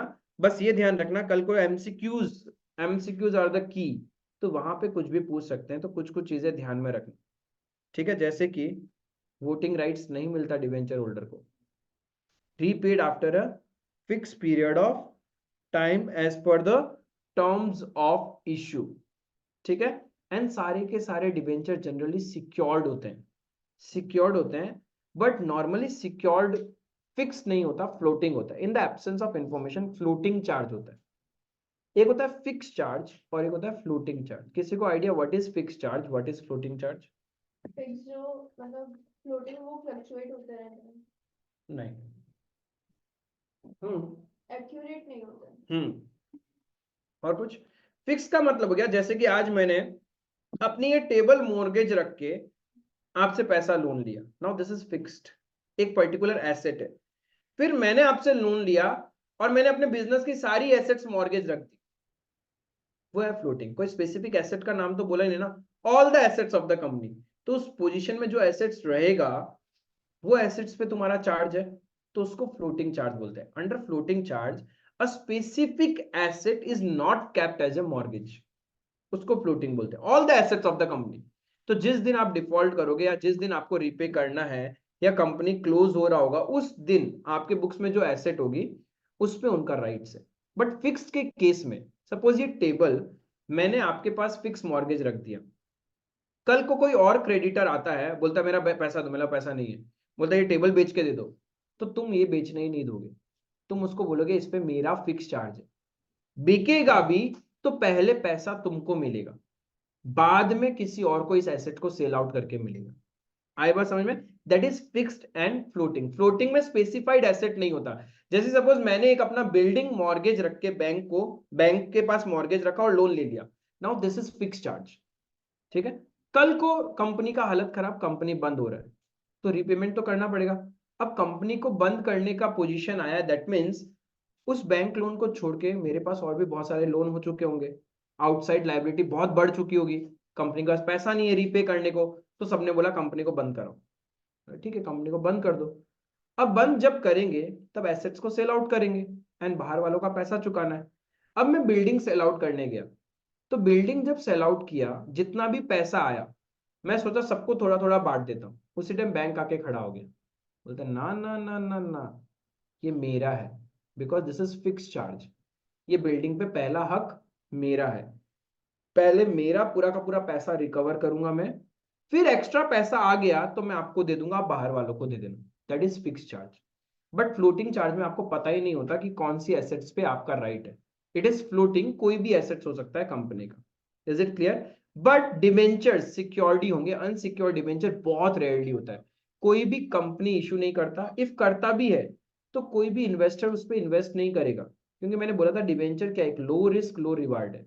तो यहाँ पे वही लोग पैसा लगाते हैं जिनको सिक्योरिटी चाहिए कि थोड़ा थोड़ा इंटरेस्ट मिलता रहेगा और पैसा डूबने का भी इतना डर नहीं होना चाहिए, टाइम पे मिल जाएगा मेरा पैसा, उन लोग ही लगाते हैं। तो normally debentures are secured, and security में दो तरह का हो सकता है, fix charge and floating charge. In the absence of information it is always floating. कोई स्पेसिफिक एसेट को मॉर्गेज रख के डिवेंचर नहीं इशू किया जाता। क्लियर है? देन बॉन्ड्स वही है कि पहले तो गवर्नमेंट लोग बॉन्ड्स इशू करता था, but with the change in time government ने ये पावर कंपनीज को भी दे दिया कि कंपनीज आप भी हमारी तरीके से बॉन्ड्स इशू कर सकता है in place of debenture, and you can raise money from the public, nothing more than that. ठीक है? डिवेंचर्स में फिक्स रेट ऑफ इंटरेस्ट रहता है, but bonds can be issued without interest. वो डीप डिस्काउंट होता है, मतलब बहुत कम वैल्यू में इशू होगा, उसका जो ओरिजिनल वैल्यू है उससे बहुत कम वैल्यू में आपको दिया जाएगा, लेकिन ओवर द पीरियड इंटरेस्ट नहीं मिलेगा, रीपेमेंट जब होगा एट पार तुमको पैसा मिल जाएगा। ठीक है? That is the basic difference between bonds and debentures. ठीक है? एंड शेयर्स और डिवेंचर्स का नॉर्मल वही डिस्टिंग्विश है, शेयर होल्डर मालिक होता है, डिवेंचर होल्डर मालिक नहीं होता। ठीक है? डिवेंचर्स को फिक्स पीरियड के बाद रीपे करना है, शेयर होल्डर का ऐसा कोई कहानी नहीं है। Shares can never B issued at discount, debentures can be issued at discount. ठीक है? शेयर होल्डर का बायबैक होता है, डिवेंचर्स का क्या होगा, रिडेम्पशन होगा। नॉर्मली 10 पीरियड का समय है। A company can never issue debenture for a period of life of more than 10 years. 10 साल के बाद तो रीपेमेंट करना ही पड़ेगा।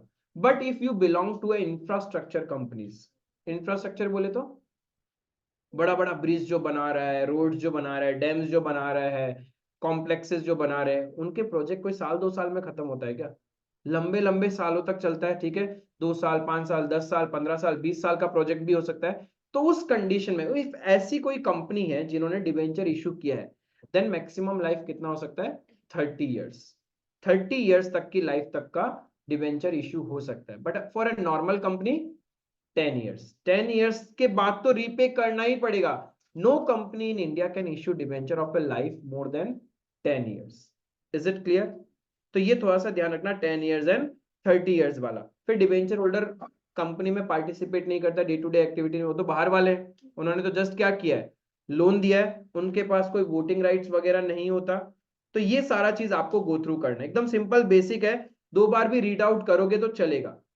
शेयर होल्डर को फिक्स रेट से डिविडेंड मिलता है क्या? इक्विटी शेयर्स को नहीं मिलता, where as debenture holder are given interest at the rate fix rate. ठीक है? डिविडेंड मत लिख देना, given dividend at the rate fix rate. Debenture holder को इंटरेस्ट मिलता है। Is it clear?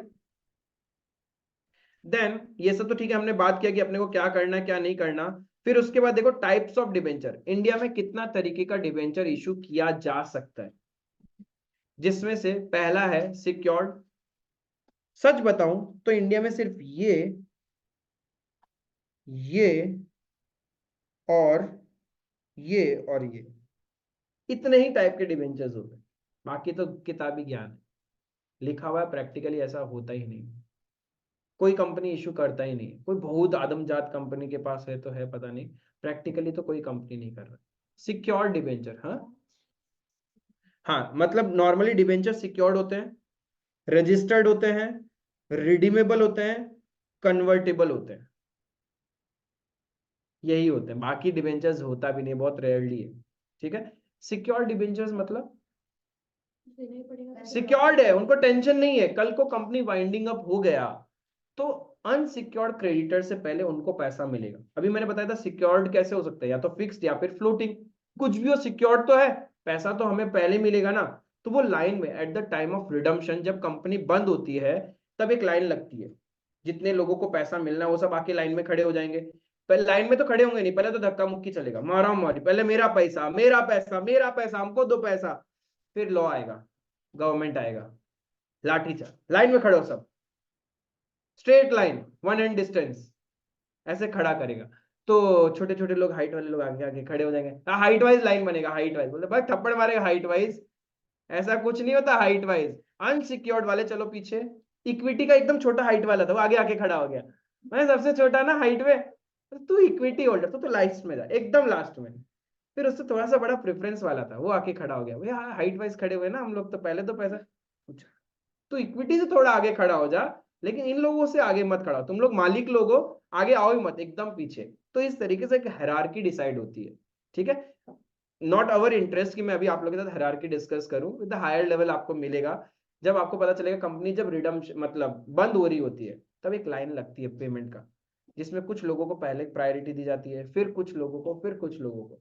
अब जहां तक कंपनी के पास पैसा था वहां तक दे देते हैं, बाकी सब टाटा बाय बाय, नहीं है, offer close, ticket sold out, वैसा वाला कहानी होता है। तो सिक्योर डिवेंचर में क्या होता है, कंपेरेटिवली आप बहुत से लोगों से लाइन में आगे खड़े होते हो eight the time of repayment, is it clear, eight the time of winding up. But unsecured है, अनसिक्योर्ड का मतलब लाइन में बहुत पीछे खड़ा होना पड़ेगा, तब तो फिर वही वाला बात होगी, आपने तो रिस्क ले लिया। एंड मैंने बार बार बोल रहा हूँ कि डिबेंचर्स में वही लोग पैसा लगाते हैं जिनको कम रिस्क लेना है, सिक्योर टाइप का, रात को नींद आराम से आनी चाहिए। तो अनसिक्योर डिबेंचर और नेकेड डिबेंचर या सिंपल डिबेंचर्स का मतलब है there is no security is kept against such debentures, they are treated as just like a unsecured creditor only. Third है रजिस्टर्ड डिबेंचर। रजिस्टर्ड, रजिस्टर्ड का मतलब होता है डिबेंचर होल्डर का नाम जब कंपनी के रजिस्टर में लिखा हुआ होता है ना, उसको हम रजिस्टर्ड बोलते हैं। एंड कंपनी सिर्फ उसी को ही अपना डिबेंचर होल्डर मानता है। सपोज मेरे पास कंपनी के डिबेंचर्स है, ठीक है, मेरे पास कंपनी के डिबेंचर्स है और मेरा नाम कंपनी के बुक्स में लिखा हुआ होगा। अब मैंने वो डिबेंचर क्या किया, आपको सेल आउट कर दिया, बेच दिया मैंने, लेकिन अभी तक आपका नाम कंपनी में रजिस्टर्ड नहीं हुआ, मेरे नाम से चल रहा है वो। तो जब इंटरेस्ट मिलेगा तो किसको मिलेगा, मुझे ही मिलेगा, that is registered debenture. Interest and amount is repaid to the registered debenture holder. The person who is holding the debenture, उससे फर्क नहीं पड़ता है कि वो डिबेंचर किसके पास में है, जिसका नाम कंपनी के बुक्स में लिखा हुआ है उन्हीं को ही मिलेगा। आई बात समझ, that is registered debenture. Where is bearer debenture, इसका उल्टा है, अनरजिस्टर्ड। जैसे कि मैंने तुमको सेल आउट कर दिया, बट नाम किसका लिखा हुआ है, मेरा ही अभी तक। इंटरेस्ट एंड अमाउंट किसको मिलेगा, बियरर, जिसके हाथ में है, that is bearer debenture. The person holding the debenture actually receives the interest and amount, that is bearer debenture। ठीक है, तो ये भी प्रैक्टिकली होता नहीं, रजिस्टर्ड ही होता है। कंपनी को कैसे पता भाई किसके हाथ में, तो नॉर्मली रजिस्टर्ड डिबेंचर। ये तो सिर्फ लिटिगेशन के लिए है कि इसने तो मुझे सेल आउट कर दिया था, बट बाय फ्रॉजरी आप नाम ही नहीं बदलाया कंपनी के अंदर में, इसको इंटरेस्ट कैसे मिलेगा, मुझे मिलना चाहिए। तो लिटिगेशन वगैरह होता है ना, तब ये सब बियरर वियरर काम आता है, बट प्रैक्टिकली होता ही नहीं। प्रैक्टिकली तो सबके पास क्या होता है, रजिस्टर्ड डिबेंचर्स होते हैं। क्लियर है।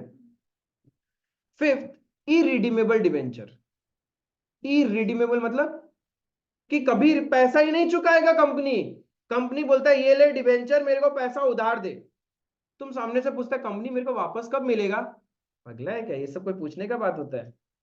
जब देना होगा तब दे देंगे। मतलब तुम्हारे पास तुम्हारा दोस्त आया पैसा लोन लेने के लिए, तो भाई एक बार के लिए 10,000 देना, तुमने दे भी दिया, मतलब चुकाएगा कब, वरना दे देगा ना जब होगा। ये क्या बात हुआ, दे देगा जब होगा, नहीं देगा ना, तुम लोग टेंशन हो गया भाई कब देगा, बोलते मरेगा तब देगा, जिंदा है तभी देगा, या मरने के बाद तुम्हारा बेटा बेटी कौन देगा, कोई कहानी नहीं आता पता। तो उसको बोलते हैं इरिडीमेबल डिबेंचर। प्रैक्टिकली ये होता ही नहीं है, क्योंकि लॉ में लिख दिया मैक्सिमम लाइफ ऑफ डिबेंचर क्या है, 10 years and 30 years in case of infrastructure. तो जब होता ही नहीं है तो लिखा हुआ क्यों है, हटा देना चाहिए। ठीक है, चल रहा है, कुछ भी पढ़ाना है एचएस लेवल में पढ़ा रहे हैं। लेकिन आप बोले रिडेमेबल वाला तो मतलब हाँ रिडीमेबल होता है, इरिडीमेबल नहीं होता।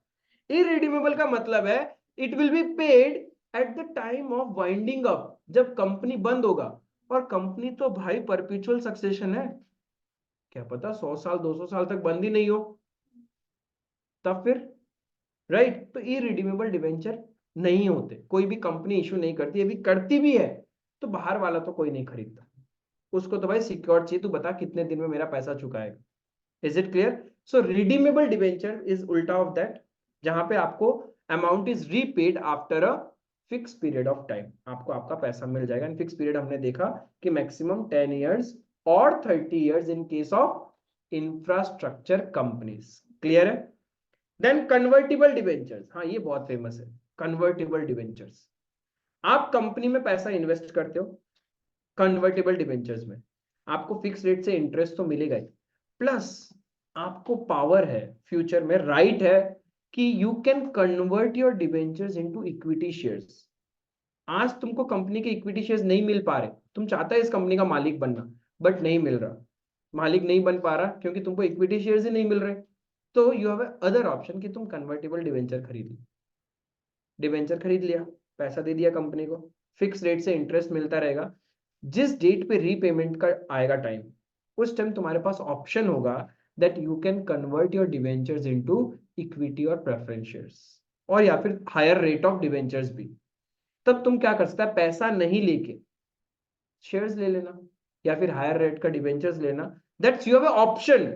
कोई ऑब्लिगेशन नहीं है कि नहीं तुमको तो हम शेयर्स ही देगा, लेना ही पड़ेगा, तुम्हारा मर्जी है। पैसा चाहिए तो अपना पैसा लो और एग्जिट करो, और पैसे के बदले में तुमको क्या चाहिए, शेयर्स चाहिए तो वो ले लो, that is convertible debentures. Whereas non convertible debenture, कोई ऑप्शन ही नहीं है तुम्हारे पास, after a fix period you will be repaid your amount, आपको पैसा ही मिलेगा, उसके बदले में और कुछ नहीं मिलेगा। आपने कंपनी को पैसा दिया था, उसके बदले में भी आपको पैसा ही मिलेगा, नो कन्वर्जन ऑप्शन, कि आप कन्वर्ट नहीं करवा सकता। Is it clear? ठीक है, जैसे तुम लोग के पास होता है ना ऑप्शन, जब तुम लोग एचएस में आता है तो स्टार्टिंग में तो मैथ्स ले लेता है, फिर कुछ देर तक रहता है, अभी भी देख लो कन्वर्ट करवा सकता है, तो तुम लोग के पास वो कन्वर्टेबल ऑप्शन है। लेकिन कुछ केस में कन्वर्जन होता ही नहीं है ना, अब तो यही रखना पड़ेगा सब्जेक्ट, उपाय नहीं है, वो हो जाता है नॉन कन्वर्टेबल। क्लियर है? And first mortgage and second mortgage वही कहानी है कि priority wise, first security and secondary security. Clear है? इतना तरीके का डिवेंचर्स होता है। बाय चांस ये डिवेंचर्स का क्या डेफिनेशन मुझसे 2 मार्क में कभी कभार पूछ लेगा, तो मैंने ऑलरेडी तुम लोग को लिखा दिया, जो जो चीजें अभी बोली वो सारा चीज तुम लोग को मिल जाएगा, ठीक है। एंड एमसीक्यूज में थोड़ा सा ध्यान रखना, एमसीक्यूज में कभी कभी घुमाने का कोशिश करता है, जैसे कन्वर्टेबल डिवेंचर्स नॉन कन्वर्टेबल में, या फिर इरिडीमेबल वाले में, बियरर एंड रजिस्टर्ड डिवेंचर्स, वो कुछ कुछ है, वो थोड़ा सा तुम लोग को फोकस रखना है कि रजिस्टर्ड में सिर्फ रजिस्टर्ड होल्डर को मिलता है, और बियरर में जो होल्ड करता है एक्चुअल में उसको मिलेगा। इट इज इररेलेवेंट किसका नाम कंपनी के बुक्स में लिखा हुआ है। Is it clear? कन्वर्टेबल में ऑप्शन है फ्यूचर में कन्वर्ट करवा सकते हो, इक्विटी प्रेफरेंस कुछ भी, एंड नॉन कन्वर्टेबल में नो ऑप्शन, आपको आपका पैसा ही मिलेगा। Is it clear? सो इतना सा है, थोड़ा सा गो थ्रू करो, फिर हम लोग प्रैक्टिकल एस्पेक्ट्स इसका सीखेगा। समय दो अपने आप को, गो थ्रू करो, फिर इसको देखते हैं हम लोग आगे। सीधा हम लोग सीखेगा कि इश्यू के साथ जब रिडम्पशन का कंडीशन होता है तब क्या अकाउंटिंग एंट्री आपको पास करना है। अच्छा, now see what journal entries we have to do in category 1 question. Issue के साथ जब रिडम्पशन का कंडीशन होता है तब issue of debenture along with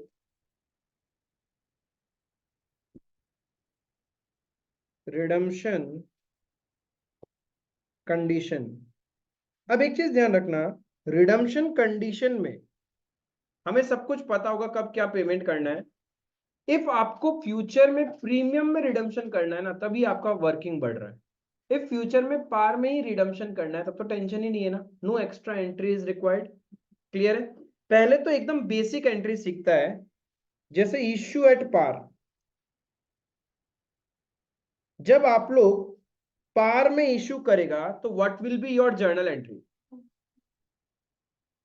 example, face value of debenture है 100 रुपए, इश्यू प्राइस ऑफ डिवेंचर भी क्या है 100 रुपए, and I am not considering any installments के एप्लीकेशन में इतना, अलॉटमेंट में इतना, सब कुछ अलोंग विद द एप्लीकेशन। तो what will be, and let's assume 8% debenture है, एंड एक ही डिवेंचर का अपन एग्जांपल लेके चल रहे हैं। तो जब कंपनी इश्यू करेगा सबसे पहले एप्लीकेशन आएगा। Now in this case the issue price is 100, complete issue price will be collected at the time of application. तो we will open a joint account that is application and allotment account. तो पैसा मिलेगा पहले company को, तो company क्या entry करेगा,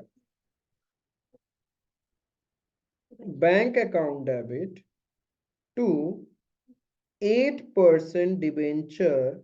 जैसे आप शेयर्स में करते थे bank account debit to share application, यहां पे क्या कर दिया, bank account debit to debenture application and allotment account. ये जॉइंट अकाउंट तभी ओपन करना होता है जब complete issue price is collected at the time of application.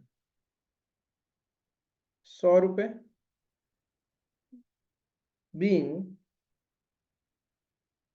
application money received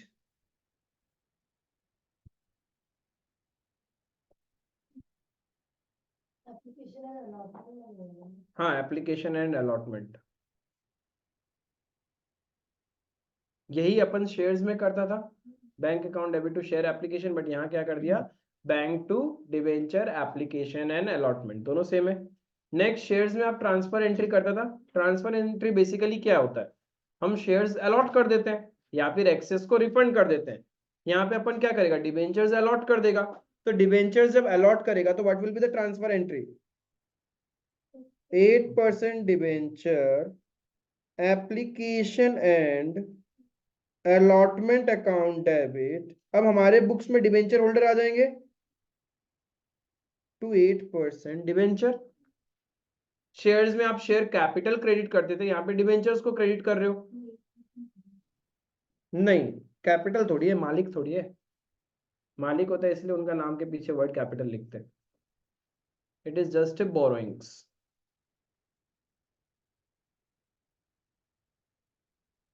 being debentures allotted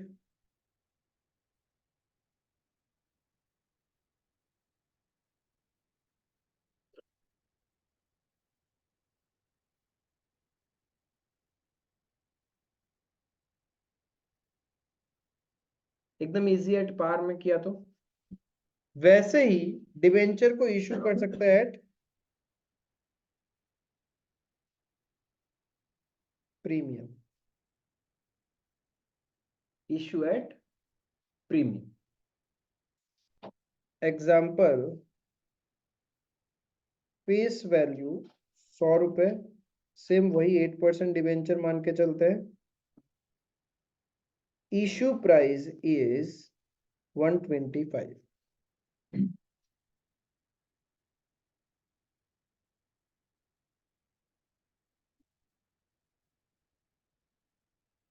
ये जो ब्रैकेट में 8% डिबेंचर लिखा है वो क्या है? डिवेंचर का नाम है, बताना पड़ेगा ना कौन सा डिवेंचर है, 8%, 10%, 12%। तो मैं सिक्योरिटीज का नाम लिख दिया, ये उस डिवेंचर का नाम है कि कितना परसेंट वाला डिवेंचर है वो। तो सेकंड केस में मुझे ये बताओ, what will be your first accounting entry.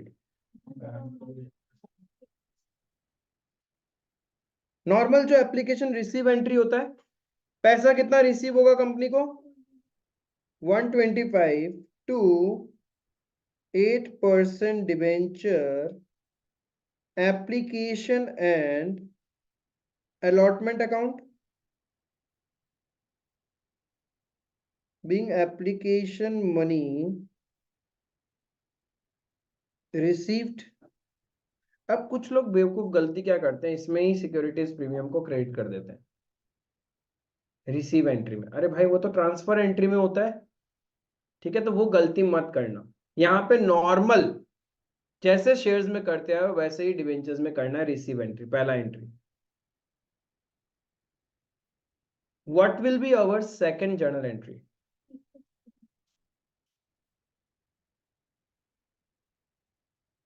8% debenture application and allotment account debit 125। लेकिन बुक्स में लाइबिलिटी कितना आएगा,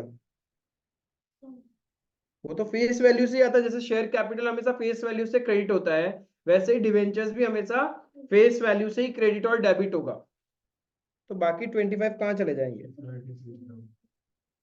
सिक्योरिटीज प्रीमियम। भैया हम्म। जो शेयर्स जब कंपनी अपना अकाउंटिंग कर रहा है, जो शेयर्स का सिक्योरिटीज प्रीमियम है और डिबेंचर्स एक ही है, एक एक ही है। प्रीमियम इज प्रीमियम, चाहे शेयर्स में मिलो चाहे डिबेंचर्स में मिलो, एक ही है।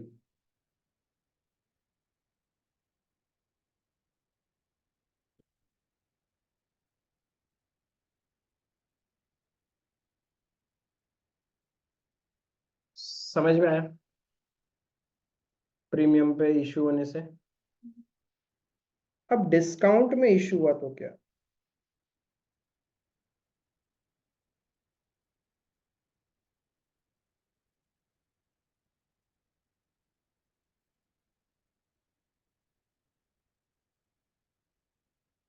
फेस वैल्यू सपोज 100 रुपए है, डिबेंचर का नाम है 8% debenture, issue price is 90।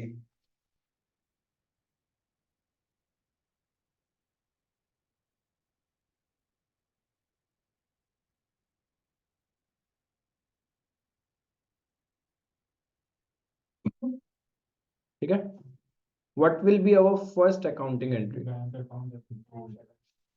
Share, share नहीं बाबा, बैंक अकाउंट डेबिट, माना शेयर्स खून में है, बट ठीक है। बैंक अकाउंट डेबिट 90, क्योंकि उतना में इशू कर रहे हैं हम। To 8% debenture application and allotment account 90, being application money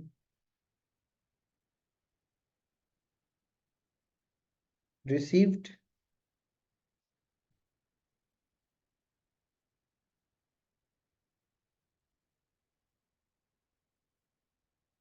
next entry क्या? Transfer entry, 8% debenture application and allotment account debit कितने से?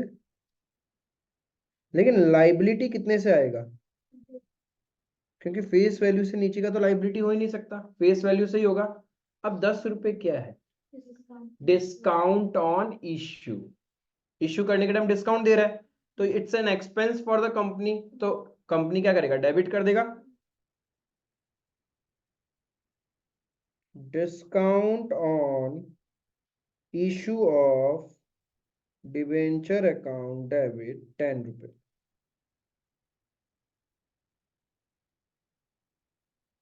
डिवेंचर्स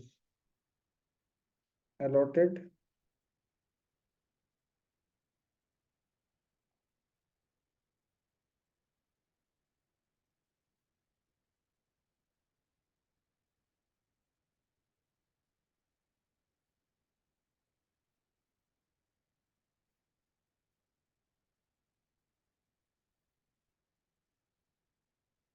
समझ में आया? ये तो एकदम बेसिक इशू का एंट्रीज है। अब इसके साथ रिडम्पशन का कंडीशन भी तो पता होगा। रिडम्पशन या तो एट पार होगा या फिर एट डिस्काउंट में, कभी भी नहीं होगा। तो सपोज रिडम्पशन एट पार है, फ्यूचर में रिडम्पशन एट पार होने वाला है। इफ रिडम्पशन एट पार हुआ तो जर्नल क्या पास करोगे? Extra journal entry eight the time of extra journal eight the time of issue क्या पास करेंगे?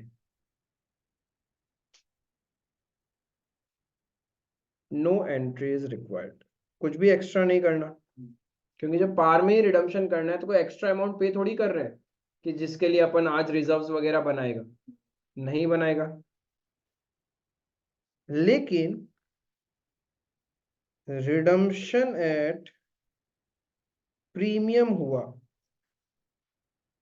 फिर से बोल रहा हूं, every time whatever percentage given in the question you will calculated on the face value, हमेशा फेस वैल्यू पे ही मल्टीप्लाई करेगा, इशू प्राइस से तुम्हें कोई मतलब नहीं है।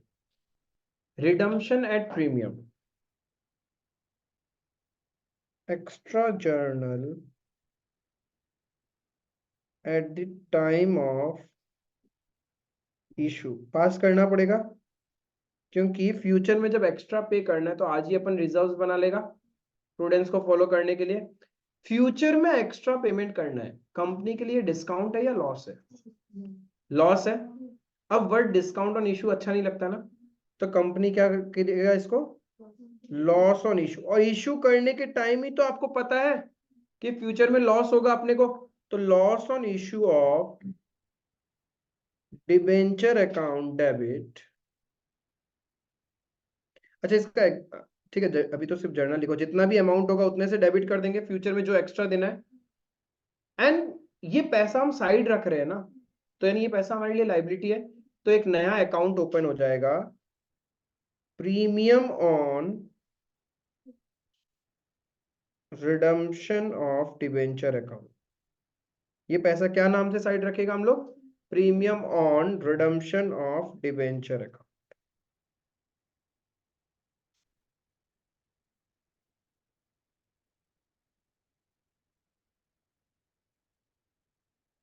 Being reserve created. और ये premium on redemption of debenture हमारे बुक्स में कहाँ आएगा? ये premium on redemption of debenture हमारे बुक्स में कहाँ आएगा? It's a reserve, it's a type of reserve ना, तो कहाँ आएगा बैलेंस शीट में? रिजर्व्स एंड सरप्लस में दिखाएगा, शेयर होल्डर फंड में रिजर्व्स एंड सरप्लस में आप लोग इसको दिखाते जाओगे जब तक यूज नहीं कर लेते। लाइबिलिटी तो है, रिजर्व्स एंड सरप्लस भी तो लाइबिलिटी है कंपनी के पॉइंट ऑफ व्यू से, ठीक है, लाइबिलिटी है बट उसको रिजर्व्स एंड सरप्लस में दिखाएंगे। Is it clear? समझ में आया? बट यहाँ पे ना दिमाग को एक कंफ्यूजन होना चाहिए। ऐसा भी तो हो सकता है इशू के टाइम भी नुकसान हुआ और फ्यूचर में भी लॉस होने वाला है, बट अब एक चीज गौर से देखना, फोकस से, ये नेचर ऑफ अकाउंट और ये नेचर ऑफ अकाउंट तो सेम ही है। डिस्काउंट भी कंपनी के लिए नुकसान है, लॉस भी कंपनी के लिए नुकसान ही तो है। जब दोनों एक ही अकाउंटिंग एंट्री में आ गया तब क्या करोगे? पहला चीज, कोई कंपलसरी नहीं है कि आप मर्ज एंट्री करो, इस एंट्री को आप एवरी टाइम अलग से भी कर सकते हो। It is passed at the time of allotment, it is passed at the time of allotment. If question installment का भी होता है तभी भी कब पास करोगे? अलॉटमेंट के टाइम। Is it clear? अब जब एक तो होता है कि कुछ जगह में कुछ स्टूडेंट्स क्या करते हैं, इसका सेपरेट एंट्री पास करते हैं कंफ्यूजन ही दूर, ठीक है, बट आप लोग को सिखाया जाएगा जब ये एंट्री और ये एंट्री को मर्ज करके, जब आप इस दोनों एंट्री को मर्ज करोगे then there is no point using the two ledgers for the same nature। Discount भी नुकसान है, लॉस भी नुकसान है, दोनों को डेबिट करने की जगह आप एक ही लेजर को डेबिट करोगे। किसको करोगे? Loss on issue of debenture. आए बात समझ में? जब ये दोनों साथ में होगा then rather than using the discount and loss अलग अलग अकाउंट, आप एक कंबाइंड अकाउंट यूज करोगे, loss on issue of debenture account. Clear है? समझ में आया? एक एग्जांपल लिखो, देखता हूं कि कितना समझ में आप लोग करके बताओगे। एंड इफ ये कर लेते हो तो उससे ज्यादा कुछ है भी नहीं, इश्यू के साथ रिडम्पशन का कंडीशन, इसी कैटेगरी का क्वेश्चन आपके पास आने वाला है। ए limited issued 500 8% debenture of rupees 100 each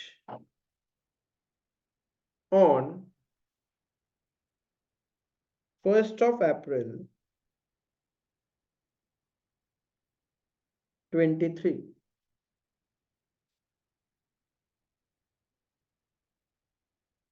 Pass entries for issue when number 1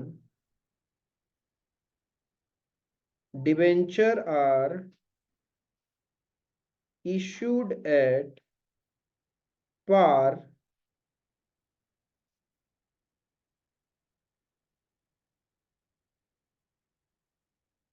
redeemable at a premium of 10%। पहला केस।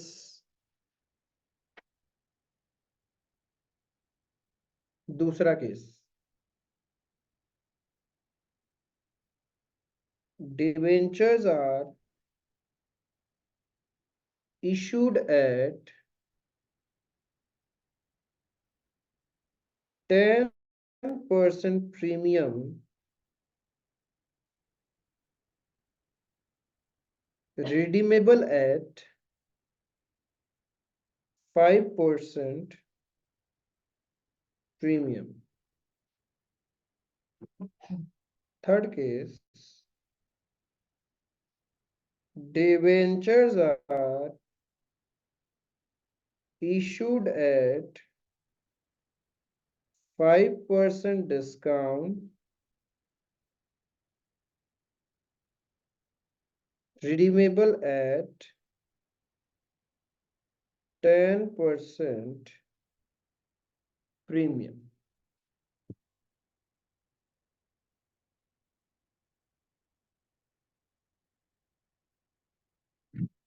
Solve this question.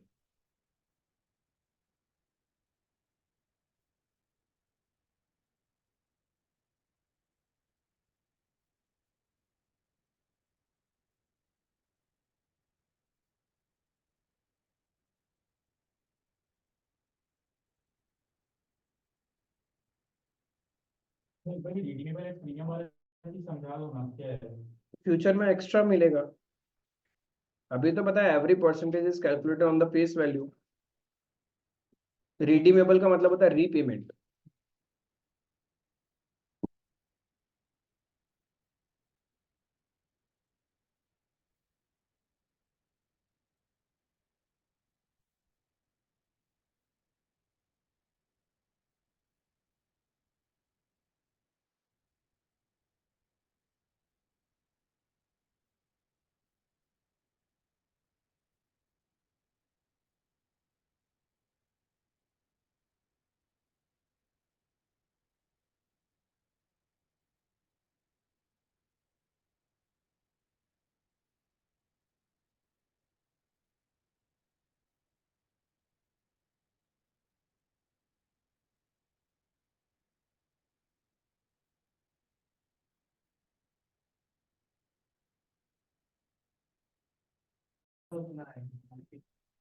सो काफी लोग कर चुके होंगे।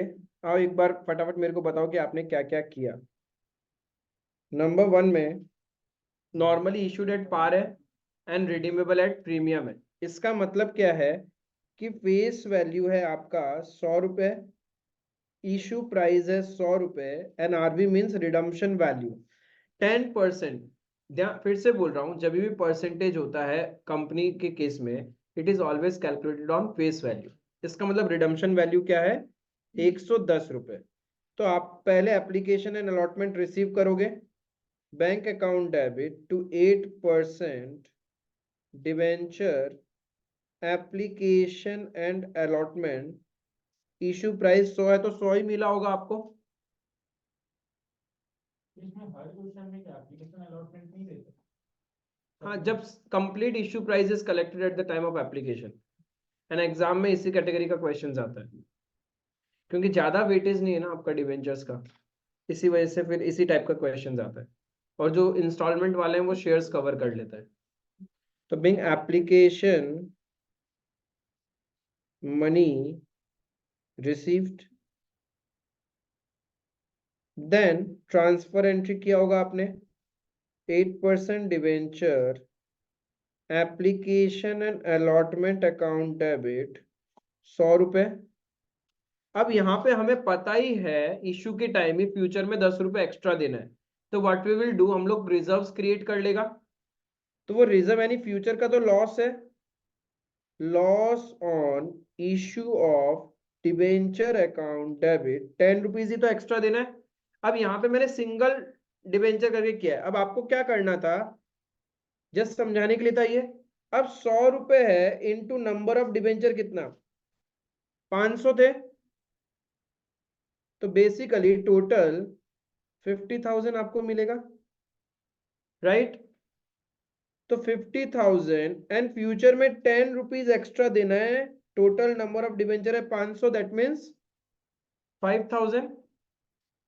आज आपके बुक्स में डिबेंचर्स का लाइबिलिटी कितना आएगा, वो तो फेस वैल्यू के जितना ही आएगा, क्लियर। एंड जो फ्यूचर में एक्स्ट्रा देना है वो रिजर्व्स बन जाएगा to premium on redemption of debenture account 5,000 being debentures allotted। अब कुछ लोगों ने ये loss on issue to premium on redemption अलग से किया होगा, ठीक है, कोई बात नहीं, वो भी गलत नहीं, आप अलग से भी एंट्री कर सकते हो। मर्ज करना है तो मर्ज कर सकते हो, अलग से भी कर सकते हो। मर्ज करते तो कंपाउंड एंट्री बन गया, अलग से कर रहे हो तो सिंगल एंट्री, ठीक है। That was your number 1। किसी को डाउट? क्रैक करते हैं number 2। Issued at 10% premium, face value 100, issue price क्या हो जाएगा फिर 110 एंड रिडीमेबल एट 5% प्रीमियम, तो it will be calculated on face value, यानी रिडम्पशन वैल्यू 105।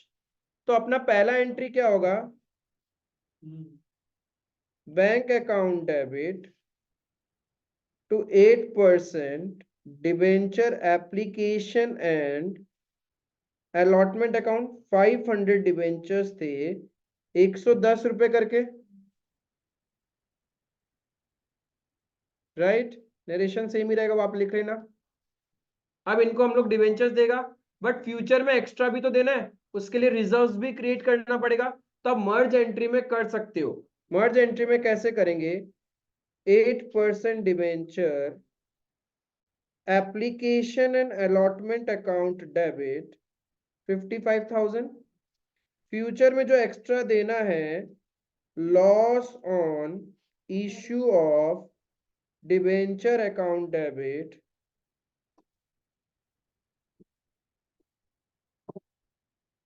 कितना आ जाएगा, 5 रुपए था ना,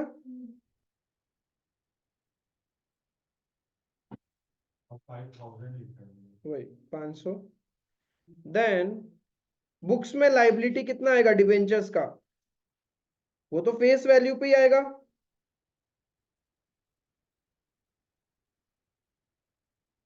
सिक्योरिटीज प्रीमियम 10 रुपए सिक्योरिटीज प्रीमियम में चला जाएगा,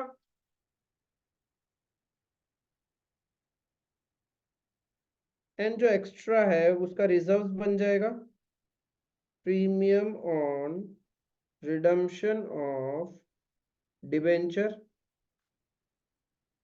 क्लियर है? किसी को दिक्कत इसमें? एंट्री अलग अलग करके दिखाओ तो। हाँ, इसमें सिर्फ एंट्री अलग में क्या होगा, ये अलग हो जाएगा, loss on issue of debenture to premium on redemption, ये नीचे आ जाएगा, दोनों हटके अलग एंट्री में। बाकी तो वही रहेगा, 8% debenture application allotment 55,000 to 8% debenture 50,000 to securities premium 5,000। Clear है? कोई डाउट? नंबर 3 में क्या था, फेस वैल्यू है 100, इशू प्राइस क्या है, issued at 5% discount 95, redemption value क्या है 110 रुपए, यही तो है। तो आपका पहला एंट्री क्या होगा, bank account debit to 8% debenture application and allotment account, 500 debentures है 95, राइट। कितना आया 47 500। अब यहां पे देखो, इश्यू के टाइम आपने डिस्काउंट दिया एंड रिडम्पशन के टाइम आप एक्स्ट्रा देने वाले, वो भी लॉस है। जब डिस्काउंट भी हो रहा है और लॉस भी हो रहा है, then we open a joint account, that is loss on issue of debenture account. अब कुछ लोगों ने दोनों ओपन किया होगा, गलत नहीं है, बोर्ड्स में गलत नहीं होगा वो, but for the safer side आप क्या कर सकते हो, दोनों के लिए एक जॉइंट अकाउंट ओपन कर सकते हैं, बट वो भी गलत नहीं है। यदि कोई कंपाउंड एंट्री नहीं कर रहा, अलग अलग कर रहा है, तो वो भी करेक्ट है, ठीक है। तो नेक्स्ट एंट्री क्या होगा, 8% debenture application and allotment account debit 47,500। लेकिन आपके बुक्स में लाइबिलिटी ऑफ डिवेंचर तो फेस वैल्यू पे ही आएगा 50,000 पे, सो बेसिकली डिस्काउंट हो गया 2,500 का। लेकिन फ्यूचर में एक्स्ट्रा भी तो देना है, to premium on redemption of debenture कितना एक्स्ट्रा देना है, 10 रुपीज। तो यानी टोटल लॉस ऑन इशू कितने से डेबिट हो जाएगा, 7,500 से। Loss on issue of debenture account debit 7,500। तो अलग से 5,000 हाँ चलेगा, मैं बोल रहा हूँ फिर से, किसी ने अलग से किया है वो भी गलत नहीं है, जिसने साथ में किया उसका भी गलत नहीं है। इफ आप प्रीमियम का एंट्री अलग से करते हो वो भी करेक्ट है, अलाउड है बोर्ड्स में, ऐसा कुछ नहीं है कि कंपाउंड एंट्री करने से ही मार्क्स मिलेगा और अलग अलग करने से नहीं मिलेगा, ऐसा कुछ नहीं है। समझ में आया? That was the cases for issue along with redemption, इससे ज्यादा कुछ भी नहीं है। आई बात समझ में? मार्क डाउन करो, question number 23 and 26 will be your homework. 23, 26, 33 मैं लिख देता हूं इधर। 23 इतना कर लोगे तो इश्यू के साथ रिडम्पशन का कोई प्रॉब्लम ही नहीं है। 23, 26, 33,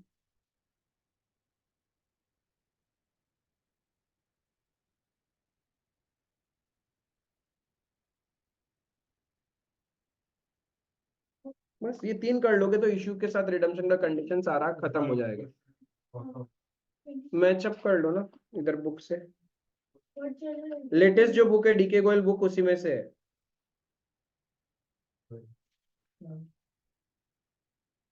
सारा केसेस भी कवर हो जाएगा एंड सब कुछ कवर हो जाएगा। आए बात समझ में? वर्ड जर्नल क्लियर है? कंपनी इशू 40,000 23 का ही बोल एक छोटा सा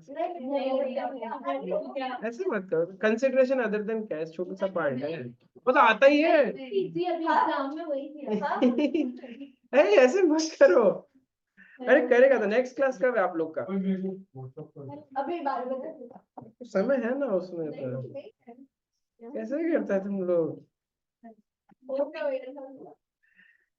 ठीक है, that's all for today, thank you.